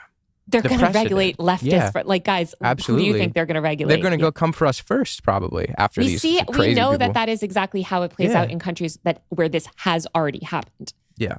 I mean, looking at the whole thing with Palestine Action in the UK and how people were getting arrested for wearing T-shirts that said Plasticine Action, and maybe they were released, or other ones that said, I support Palestine, full stop, action is needed now, and other wordplay related to that, and seeing people literally being arrested by the police. I know that this is a specific-ish case, but it still is kind of indicative of these things are pretty worrying and pretty authoritarian crackdowns are coming. And I mean, in the UAE, I like, this is a country that I'm familiar with. There's a bit I read about where they're talking about how they were like, oh, you will not use the name of the kingdom for social media views and clicks. It's not a topic that you can talk about. And in 2020, in the early 2010s, they told everyone, oh, your Blackberries aren't working properly. You need to come and get a software update. And everyone who had one went and did it. But all it did was slow down their phone, and quickly they were like, what is this? It was just spyware that had been put on their phone, because obviously BlackBerry was one of the first platforms to have an encrypted messaging service, and the government of the UAE couldn't allow that.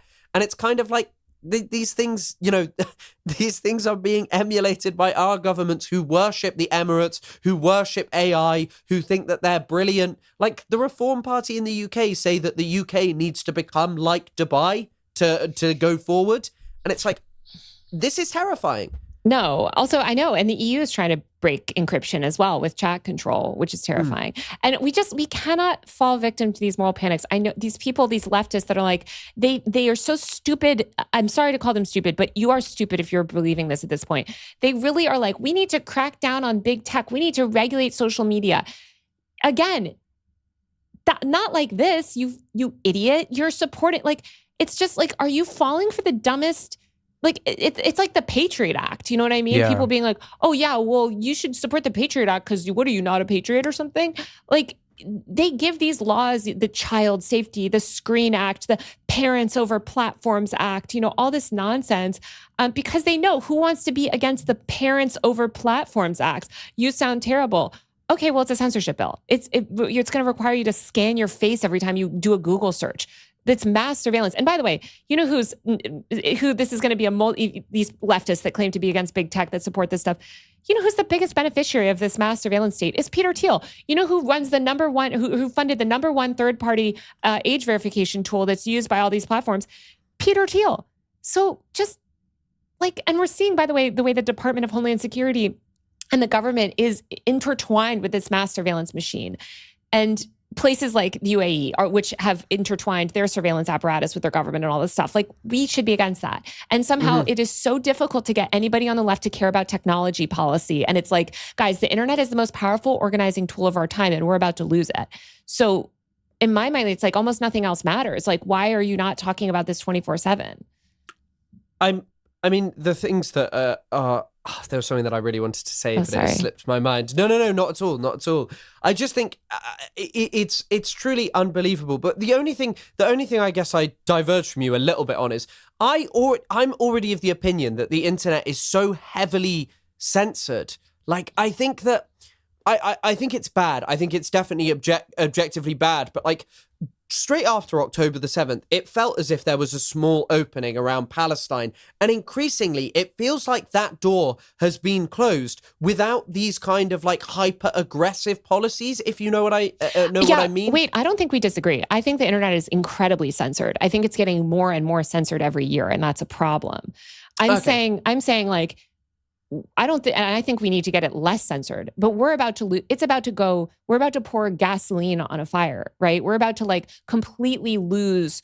Like, if we think the internet is censored now, try living in the UAE and speaking out against the government. Like, that is what we're about to have, right? It is extreme authoritarianism, or like what we compared. So yes, but I agree. It's not perfect now. We should, but I think if we build a internet that is more democratic and is more, we could have a lot more free speech, and we see models for that elsewhere. I think I'm also just always fearful, in part because it feels like left-wing politics are kind of hard to do on the internet in comparison to right-wing politics, because right-wing politics are so simple. What you're talking about here requires like something that was always limited by, say, the form of a platform like Twitter, of typing out a short message where, you can't caveat everything by saying this isn't like an endorsement of the endorsement of children having access to pornography, but whereas right-wingers will just be like, Somalis have stolen everything from you. This blame them, and that works so much better on platforms, unfortunately. It works with the current architecture of the internet because, again, the far right has been obsessed with tech policy for the past 15 years. So yes, they have very effectively manipulated these platforms, installed themselves in positions of power in these platforms. In some cases, like Elon Musk bought the platform outright, like lobbied the platforms, pressured the platforms into building systems that reward far right outrage and building their algorithms in this way. Yeah. The left could put equal pressure on these platforms. We are significantly behind, again, because leftists don't give a shit about tech policy. We don't put any pressure on these platforms, and it's getting harder and harder to do that, again, because we have lost the architecture of the internet. I think it is important to build other spaces, to use other tools. Obviously, I'm on like Blue Sky and all these other things, but like, I think that we need to start higher than that, again, by breaking up these big tech companies, by targeting the business models of these tech companies, by asking for meaningful regulation that will actually reshape the architecture of the internet in our favor, which it was. Like, I mean, look at the blogging era, right? Which was so decentralized. Or look at something like RSS, right? Which was a format that is way before podcasting, right? So suddenly these podcasting platforms and Spotify and stuff, they want to enact more censorship over speech and sort of add these algorithms. But we should look at or email, like these more direct distribution methods that don't have censorship, that are open source, open protocol that anybody can publish on. That should be our model of internet. And they're not profit. They're not profit. They're like those are not profit centers. Yeah. Yeah, I guess as like a final question pertaining to this. Sorry, Isaac. No. I hope you Do your don't mind. thing, bro. Do your Okay. thing. The only thing that also I think is like, I guess that's kind of, you said it earlier. The problem is challenging capital, because unfortunately, no company will set itself up in a way that isn't this drive for profit and prioritize that over human beings, right? And kind of like just getting bigger and bigger, eating up all of the smaller social medias that represent any kind of divergent challenge, to the point where it's like, yeah, no longer will there be anything different. You will just have to watch Barry Weiss content all day. But there is a lot of public sentiment against big tech right now. There is. And that all of that sentiment is being leveraged into censorship laws. So we could, if the left was serious and the left started talking about tech policy and we started advocating for data privacy reform and all these things that should be popular, if we started fighting against mass surveillance laws and stuff and fighting against age verification, identity verification stuff, and fighting for active regulations against these companies that really challenge their business model, we could tap into that energy. There is actually a lot of public sentiment on our side, but instead we have the right and the centrists hoovering up all of that energy and saying, "Oh, you're so mad at Facebook. Don't you want to stick it to Facebook? Okay, yeah, just vote for this, Parents Over Platforms Act, whatever. Oh, yeah, well, it actually does allow Facebook to start collecting data on children and actually doesn't challenge their business model at all, which is, by the way, why they're advocating for it as well. But we're not going to talk about that. I think, and this kind of segues us into the last and final segment, but to touch on what you guys are saying about how the infrastructure, the online infrastructure, is conducive for right-wingers to maybe jump in there and pull the momentum away from what could be a strong left-wing movement. And Chris mentioned the argumentation that right-wingers often rely on is it's pretty simple. It takes the pattern of pinpoint a scapegoat and blame said scapegoat, whereas left-wing arguments are typically more structural, and we tend to think about things in terms of systems and structures and tearing them down, building them back up in more of an equitable way. But that as a worldview can be harder to sell to people because there's more steps involved. It's not as easy to convince people to go along with a worldview like that, as opposed to the right-wingers who very easily, and I'm not saying this is acceptable, it's not, but very easily go, it's Somalis, it's Jews, it's Indians. And that is, for people who may not be politically savvy, it's an easy way to see the world. And it's reassuring because they can understand that. They grasp that. They're cool with that. And I say all of this to say the left has a structural critique, which may not be easy for everyone to jump onto. The liberals are there just defending the status quo. And the right are the ones offering what seems to be a radical solution. And I think people do want a radical solution in the face of a stagnant status quo. And that leads me to asking you, Taylor, because I know you have researched this. Looksmaxxing, Redpill, what the fuck is a clavicular? Why are these guys why are they so big? Why can't the left do something like that? Why can't we get people to take the commie pill instead? Yeah, I know. It's so funny. Well, I know.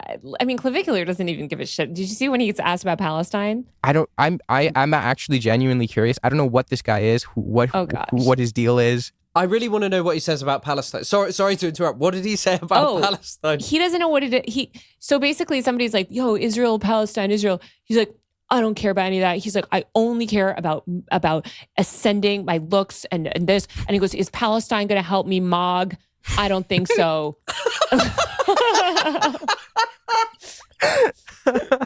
And anyway, it's like become a thing in one of my group chats where we're like, is Palestine going to help me mog? Like, it just, he has like no real political sort of like coherence. I did like him sort of trolling Michael Knowles, by exposing, I think that's the one thing those like Groyper people do, which he's very much part of that sort of side of the internet, is like they expose the hypocrisy of people affiliated with the Daily Wire, or these people that like they say they're against DEI, of course, but then they want like DEI for Zionists and stuff. It's just like all this nonsense. But I mean, I think that there's just, I think it's really hard to capture like the attention of young people on the internet. I think that Looksmaxxing is something that is being sold to people, honestly, again, because of capitalism. It's like this whole idea that like you can't money max, you can't status max. Like you're never going to be able to ascend your career very much in this broken society. But you know what? You can go to the gym and you can make yourself hotter. And so that's sort of this one, and Clavicular himself has talked about it as this sort of like one thing, you know, that you can do as a young man. It makes you feel like you have agency in this system where you fundamentally don't have agency. For people that don't know, Clavicular is I was going to say 19, although I think his birthday was last week. He just turned 20-year-old. Oh, happy birthday, Clavicular. Happy birthday to Braden Peters, which is the most Gen Z, of course, that's his name, TikToker name ever. Come on, Braden. We're not, it's out there. We're not doxing him. But yeah, he, you know, he's very, his story is sad to me because it's like he is failed by all these systems. And I think he did sort of go down this bad way, but he's also autistic. And I think so many people that struggle with understanding, like, well, why is that person invited to this party? Or what are the social dynamics or whatever? They're fed these reactionary rhetorics of like, oh, well, it's because you don't have the right maxilla ratio or whatever. And that's, you know, something you can change with surgery. And so just do that. And it's really worrisome because there is like, I can understand self-improvement and that concept, and that could be really healthy. Like if you have an appropriate relationship with it, you say you go to the gym at a responsible rate, you eat healthy, that's not a bad thing. But it seems like from the very limited amount of information I have about this guy, he is not engaging with that field in a healthy way whatsoever. He's like smashing his face with like hammers to fix his bones. Smashing. What the hell is that? Bone smashing is something a lot more of them are doing where,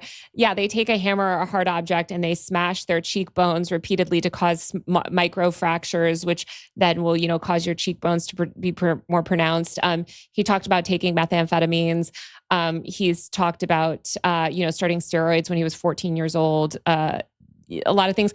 I mean, it's ironically a lot of things that like women have been doing. Like women take diet pills sometimes beginning in middle school. Like women are forced to look smacks by this patriarchal system. I think what he doesn't recognize is that like the patriarchy is the root cause of a lot of this hyperfixation on looks and male body image. I think a lot of, at least this new variant of young man, I have a sister and she's trying to date and she's in that age range. And the types that she has to interact with it's worrisome. Like there are a lot of people who look up to this kind of red pill sphere, and the implications that this ideology has, not only for the individuals who fall for it, but for the young women who are in close contact with these young men is extremely worrisome. Well, a lot more young women are also buying into it, which I think is a problem. Oh, like Pearly? Yeah, is that like one? people like Pearl, but and she fell off. Sure. She did fall off, and Pearl. Also just the rise of sort of like the trad wife like ideology and stuff. I think a lot of women, I mean, fundamentally, again, the problem is capitalism. And I think, I mean, you're right that like the right is easily villainizes people. But I think on the left, we also have a simple message, which is that like capitalism is fucking everything. And don't you hate, like these rich people are robbing us all blind. And it's not that hard to see. And like when you look at somebody like Elon Musk and who's about to be a trillionaire or whatever, and then you look at how hard things are for us, like it's not that complicated. We just need to, we need to tax these corporations and tax these rich people and seize back some power. And right, I think describing the issue and pointing out capitalism as like the overarching, I guess, villain on our side it is simple to do that. But I think just going about restructuring the system is a little bit harder than just being like Jew, which I guess falls. A lot of people on the right are easy to fall for that stuff.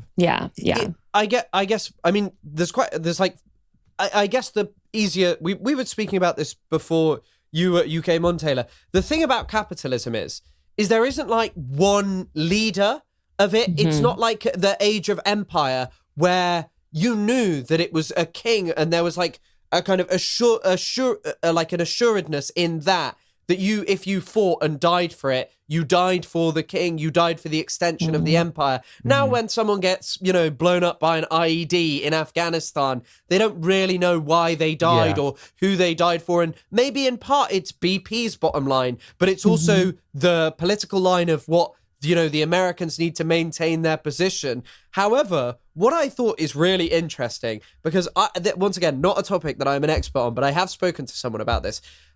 They argued to me, and I'm sure this is a much wider argument, that eating disorders and such are like violence turned inward by women. It is crazy, actually, putting into perspective. And this is not a sympathy for like this kind of stuff, but how like violent these people are being towards themselves.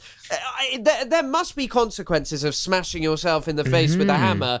But also, I've seen him talk about being infertile, which is a crazy decision and I know that is definitely a consequence of steroids. I've met people who've experienced that. That's a crazy decision to make when you're 14, 15, and the consequences that may have in your future life of just no kids at a point where you may no longer be the Chad Looksmaxxer mogging people, and you might want to do something like have kids. He's just a nihilist, though. They don't have a future. Like, they don't believe in the future. He's so depressed. I mean, Clavicular specifically, there's this one stream that he did. So he got kicked out of college because they found out, his college found out that he was essentially advocating for steroids use in children and all this other stuff that he was saying online, hateful stuff about women. But I think that was bad. I feel bad for him in that sense, where he's like, he says to one of his chatters, "I wish I was you. I wish I was a normal kid, in college, sitting in the cafeteria, but you took that from me," meaning you, the internet. And I think it was Kiwi Farms or one of these other forums that actually sort of went out against him and got him expelled. And so now he's just like annihilated. He's like, fine, I'm going to go max, right? I'm going to like just go hardcore into the internet. I'm going to be a troll. I'm going to do and say anything for attention. There's an entire ecosystem of content creators and political people that will reward me for that. And look at what he has now. Aiden Ross just got him some mansion in Miami. It has a weird intersection as well with a couple of odd UK TikTokers, that Ed Matthew guy, Ed Matthews, and his friend actually hasn't really been involved, but I'm sure you've heard of him, HS Tiki Toki. But it's quite a trajectory, because also interestingly, Ed Matthews does talk about Palestine. He's just sometimes quite anti-Semitic about it. A lot of them, But it's really interesting. Like, I had no idea who Clavicular was until I saw those two together. But Ed Matthews is pretty popular amongst young men, in my understanding, I think, in the UK. Like, a lot of people know who he and HS Tiki Toki are. And so, like, pretty weird seeing, like, a guy who smashes himself in the face with a hammer mainstreaming himself around Ed Matthews. I think he's just becoming, I think Clavicular, I mean, I talk about, like, his rise and kind of why it happened. He came up from TikTok. Do you remember? I don't know if you, what side of TikTok you remember this, Chris, this past year when they had Locked In. It was like this content house that this guy, Santa Cruz Medicinals, I can't remember his real name, who lives in San Diego, has this he had this challenge that was like a workout challenge where all these TikTok content creators, primarily Cookie King, were going to go, live in this house and work out for a week. Ep.5 was there, a bunch of these other Zoomer TikTokers. Baby Grok. Okay. Yeah, Baby Gronk, Rizzed Up Livy Dunn. Ep.5 argued that was the beginning of the brain rot era of the internet, and I kind of agree with him. But anyway, he was sort of in this TikTok Gen Z boy TikTok world, and I think that sort of mainstreamed him in, and then he began growing his audience bigger. Nick Fuentes had him on. That was a springboard, and then he started to just become this sideshow on every single kick stream, right? Where they can easily have this guy on and say, "Oh, how's this guy rate? How's this girl rate? How's this person rate?" And it just becomes this entertaining thing that everybody can repeat, and it's at the expense of innocent young women in his proximity. Yeah, I've seen clips of him just pointing out some perfectly pretty lady, just saying, "Oh, you have a recessed maxilla, your front orbital lobe is." I'm like, bro, what is this? I mean, it's just age comes for us all, and I just can't wait for these people. I think that's the thing that women are so villainized for aging, and there's this obsession with women's, and Clavicular has said, I think that women after the age of 22 are worthless or something. They're not worthy. That's insane. Of course, I'm like, dude, you're 19, you're 20, you're a child, dude. You know what you're talking about. But but he looks like he's 30. Like he's done so much steroids. Like I would say he looks, or maybe 28. Like he looks older, and eventually he's going to get old. And life again. You're not going to be. I thought he was like, my age. Yeah, I thought he was like close to 30. I didn't think he was 19. He looks older, I think, because of all the steroid use in him. But he's sort of trying to emulate this like beauty ideal, and really the beauty ideal is somebody in their 20s. Like it's not for a man. For women, it's often teens, but for a man, it's like it is a sort of a man in his older 20s, and so it's like, yeah, it's funny. It's kind of interesting to me how like just fake it all is as well. Like this stuff just doesn't matter to the vast majority of people. No. There is definitely a politics of, attractiveness that does matter to some extent, but just this overarching thing in your life, it doesn't matter to this level where someone, I never knew even the concept of a canthal tilt. I remember for a while I was spammed on TikTok on my lives, negative canthal tilt L. And it's like, I've just found out that my canthal tilt is very negative. It's pretty unfortunate, but, I just don't really care. Like I maybe if I was a content creator when I was 16 or 17 or 18, that actually would have upset me and I would have thought about it. But it's like, this just doesn't matter. Like, I'm happy in most ways, and the way I look is not that big a deal. He was already a decent looking kid, but he was a kid. Like he would have hit puberty and looked the way he looked anyways. That's the thing with all these Looksmaxxers is that they sell this idea to children, usually in middle school. And then these kids naturally go through puberty. And then they're like, oh, look, like either, like basically like you're going through puberty. Okay. So like your body's changing. And so many like before and after, like even Claviculars before and after, I'm like, okay, but here you just look like you're like 14 years old. And here you look like you lost your baby fat in your face, like it's just like, it's all such a grift. I just think that the system that women are held to is so obscene. And I do think that there's this like moral panic over or not moral panic. There's a very legitimate criticism to be made of Looksmaxxing, which is an inherently racist and misogynistic and violent belief system. But it's like, but we should critique that lookism generally. And like, it affects women significantly more than men. Yeah. And so it's funny that these men are so obsessed with it, because it's like, it really does not matter for you guys, by the way. Yeah. I always like, how much does that actually work when it comes to, say, like approaching a woman? I feel like at that point, you're just trying to impress other dudes. Which is what so much of bodybuilding and so much of male performance is. It's about other men, and he's optimizing his body and his looks. It is for other men. Yeah. Yeah. I mean, whenever I talk to someone who's like into bodybuilding, and it's at the gym, they're like, oh, your chest taper looks better. And it's like, what's like, I like the person, then they're not, deranged or anything, but it's just like, what's a chest taper? And no, like unless the woman that you are talking to is interested in bodybuilding, they will have no idea what a chest taper is. Like it's not, it's only something that I know because you've said it just now. But it's like, I find this all perplexing because, Clavicular is not that much younger than me. He's like 6-7 years younger than me. Stop bragging, dude. Yeah. Come very on, funny, man. very funny. No, 5 or 6 years younger than me.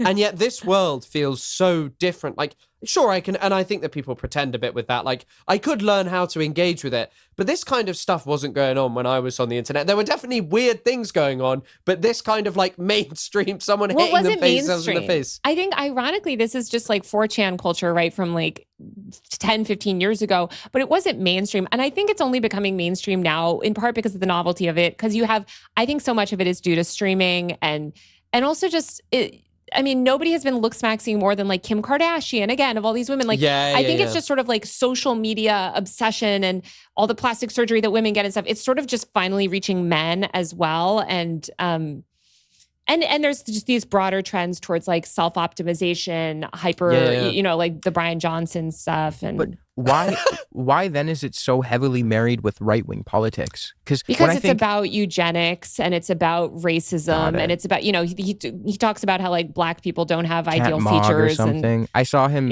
speaking about some guy and he goes, he can't mog because he's black.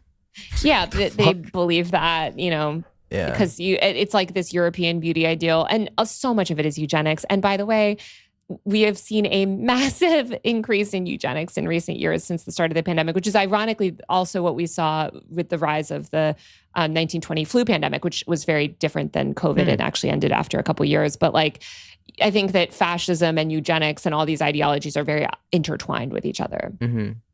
How would you say that you've seen an increase in eugenics since the pandemic? I'm interested in that. Well, I would say we've seen the mainstream adoption of eugenics. In 2021 is when liberals started openly adopting eugenics. You had Rochelle Walensky, the head of the CDC, literally saying, you know, vulnerable people will fall by the wayside and die. Or maybe it was Fauci that said that. You know, they said prepare. There's that thing when Joe Biden says it's going to be like a brutal summer for the unvaccinated and disabled people. Basically, we are going to mass the whole thing with quote unquote opening up the economy in 2021 was basically we're going to start ignoring COVID. I mean, Biden enacted policies that were further to the right of Trump in 2020 on COVID, where when Trump said, hey, we're just going to kill off everyone that's vulnerable and you yourself are going to become increasingly more and more vulnerable until you're dead, basically, like that was considered horrible because it is. But when Biden said it, liberals were like, oh, well, the blue team is saying it. So yeah, it's fine. Let's all just stop taking airborne disease precautions. And, you know, the flu pandemic in 1920 was so different. We had 4 waves and then it sort of died. COVID is still spreading at pandemic levels. The World Health Organization has never declared the pandemic over. That's why I'm so like particular about language, I think, because I think a lot of liberals just forgot about it and it's been normalized. And I don't think that we should normalize the mass spread of really dangerous airborne vascular and neurodegenerative disease. Like I do think it's having population-wide consequences and we can't fix those things if we don't acknowledge it. And I think a lot of people on the left don't want to acknowledge it. That is weird to see liberals switch so quickly. Like, if I'm not mistaken, I hate to bring him back up, but Ethan Klein made like a comment joking about someone going up and coughing on you. And I believe you're immunocompromised, I'm severely right? immunocompromised. Yeah. What he was basically saying is somebody should kill this bitch. Like, he fucking, yeah.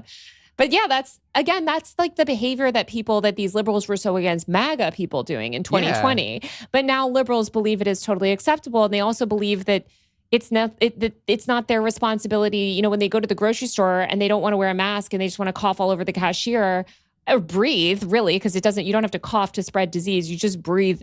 There's shared air. We don't get individual air bubbles. Air is a shared resource. And when you go and infect the shared air with disease because you don't care about mitigating it, that has harm to primarily the most vulnerable people in society. And we are seeing that harm. We are seeing record rates of disability. It is obviously COVID is not killing as many people in the acute phase, thank God, because we have vaccines.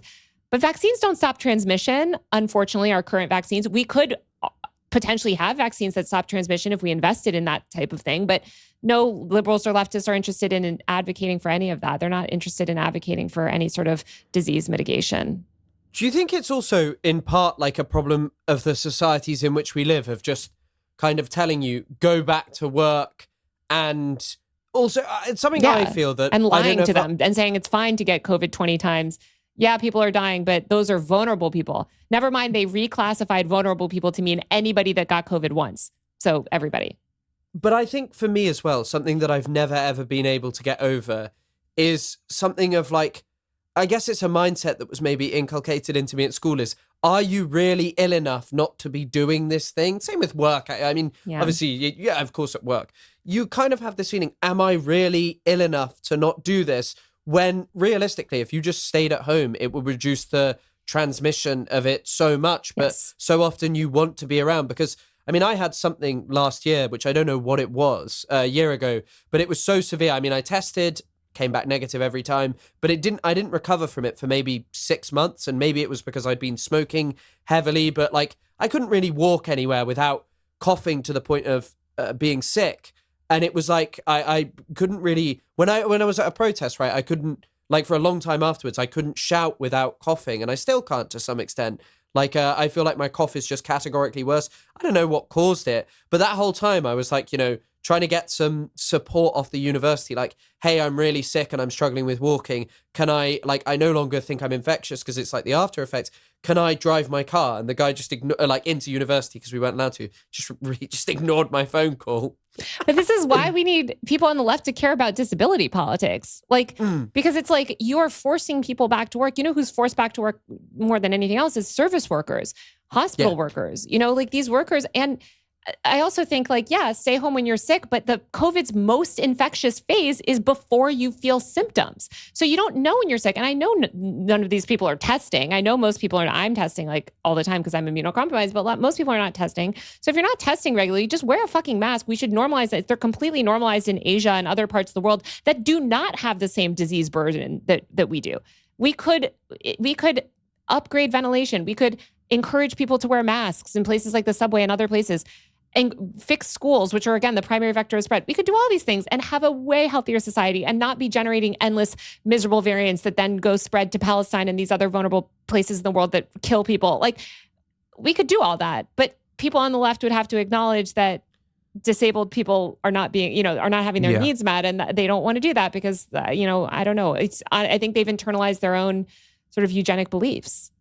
Yeah, I mean, for me, it's definitely, I'd say, it's something that I've not read about as much. It's something that I've not taken the same interest in, which is not really a great excuse, because whenever I do read about it, I find it incredibly interesting and an important thing to be thinking about and considering. And you're right, it should be something that matters more in our politics. I mean, the things I have listened to, I listened to someone talking about disability generally, and he was kind of arguing that there's no distinction between a physical and a mental disability, in the sense of a mental disability will make just doing anything so much harder that it is physically taxing. And he discusses it after having a traumatic brain injury, that effectively the problem for him was that he had to learn how to think again, and realizing that the concept of thinking at all takes a lot of energy, and it's not something that is just as simple, is not something that should just instantaneously be taken for granted, and that we should kind of mock or speak down to anyone who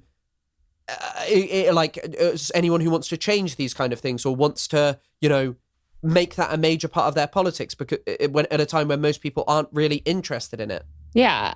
I think I mean, as you said before, there's so much propaganda, but I think more and more people are seeing, I mean, hopefully they see the government is lying to you. The government doesn't care for you. The government's not looking out for us. The government cares about capitalism above all else. We changed our isolation policy here in the US from 10 days with COVID to 5 days because Delta Airlines wrote a letter to the president saying that they had to do that. So all we care about is capital. So in the case of state abandonment, I think that we need to care about each other. We need to do as much as we can. Of course, we need to fight for these systemic issues, but there's no reason that you shouldn't be wearing a mask right now when you're in crowds, in protests, and spaces. I understand not everybody's going to go back to 2020 and stay home, 24/7.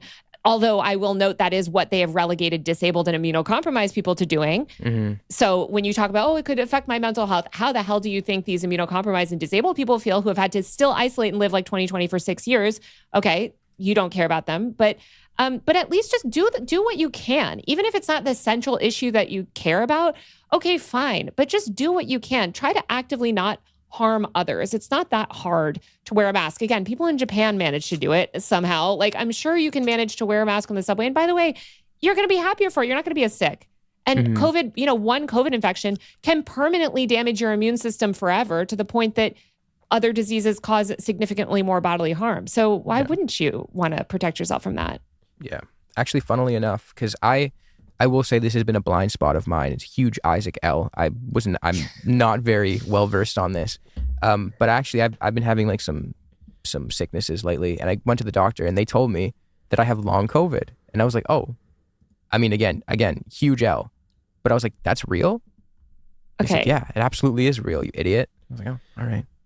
Yeah, it's the number one chronic disease among children right now. We have record rates of disability. I get why people don't want to acknowledge it. It's very hard to acknowledge that you've unfortunately probably permanently damaged your own body. But let's try to fix that. We can fix that. And I think it's, I don't know, as somebody that is so immunocompromised, it is something, unfortunately, that I have to think about every single day. And so I think, I just want more people to acknowledge it. And nobody's saying that you have to be perfect. No one is saying that. Even if you wear a mask 20% of the time, every, break in the chain of transmission works. And Chris, I'm so sorry too that you're dealing with that. I think like so many people also are disabled by protests. Like I was down protesting the ICE stuff in LA, or covering it rather. And they were shooting these, non-lethal rounds into the crowd, and it hit a fellow reporter, almost broke his rib. And there was that woman that took out her eye recently who died, that other journalist. So like people are just like, capitalism disables people basically, and fighting for your rights, you can end up disabled. And obviously we see Palestinian resistance and just citizens are disabled. So we just need to incorporate more disability, I think, solidarity in the left. One of the PhD students at Exeter delivered a talk at the encampment about ocular trauma in Venezuela, maybe, or somewhere to that effect, in relation to being shot in the eye during protests. And actually, my lecturer was an activist in Palestine in the 80s. And she said what she was always terrified of was losing her eye, because she met multiple people that it had happened to the point where she was pretty confident, and many people around her were confident. And there are actually a ton of comments by the Israelis that are like, we are going to disable you forever. And there's a very famous quote by the peace hero of Israel, we break the bones of Palestinian children, which, according to my lecturer, I've never seen this reported anywhere else, led to the establishment of like a bone trauma center in the West Bank, because, if someone is intentionally breaking your leg with as much force and violence as they possibly can, it's going to lead to long-term issues. And it is, it's like, considering that kind of stuff in Palestine, once again, is always why I will never, ever accept anyone who wants to relitigate, who wants to tell me about how Palestinians are actually doing awful things to Israelis and blah, blah, blah. You need to understand the Israeli perspective. Yeah. That is not regularly happening to Israelis by a system that is designed to do that for the mere crime of protesting, Mm-hmm. I have really thoroughly enjoyed this episode. Thank you so much, honestly, Taylor, for coming on. It's very interesting, like a discussion that I didn't really... Well, we both planned it out, and I think we'd watched like a lot of your content to prep for it. So I watch your content regardless, even if you weren't coming on. Guys, thank you. Thanks so much for taking the time and coming on, Taylor. It was truly a blessing to be able to talk to you. Thank you so much for having me. This was so fun. I'm such a fan of both of you guys, so I really appreciate you having me on. Thank you. Is there anything you would like to plug apart from, YouTube, Substack, or... Just my YouTube channel. I'm at Taylor Lorenz. I also have a live streaming channel, Taylor Lorenz live streams. And my Substack is usermag.co. I also have a Patreon, just Taylor Lorenz on Patreon. So please support my work. Amazing. Yeah, in spite of what Ethan Klein and his cronies may say, it is obscene to dismiss Taylor as a hack journalist and all of these things. Breaking the story about dark money recently and everything else that you do is incredibly important. The libs of TikTok stuff, we didn't even get to go into that. We didn't even get to that. Classic, one of my legend. Well, maybe next time. Maybe we'll have to do a second episode for that. Yes. Yeah. Well, I mean, I definitely seen your reporting before that, but the point I remember most is that conversation. That is one of the points that sticks in my mind, where I was like, this is a blowjob. That shit. That was crazy. That was crazy. Here's porn. Crazy, dude. All right, well, we'll definitely have to do a second episode then at some point in the future. Come back. Yeah, definitely. Thanks so much, Taylor. Thank you again. Thanks for having me.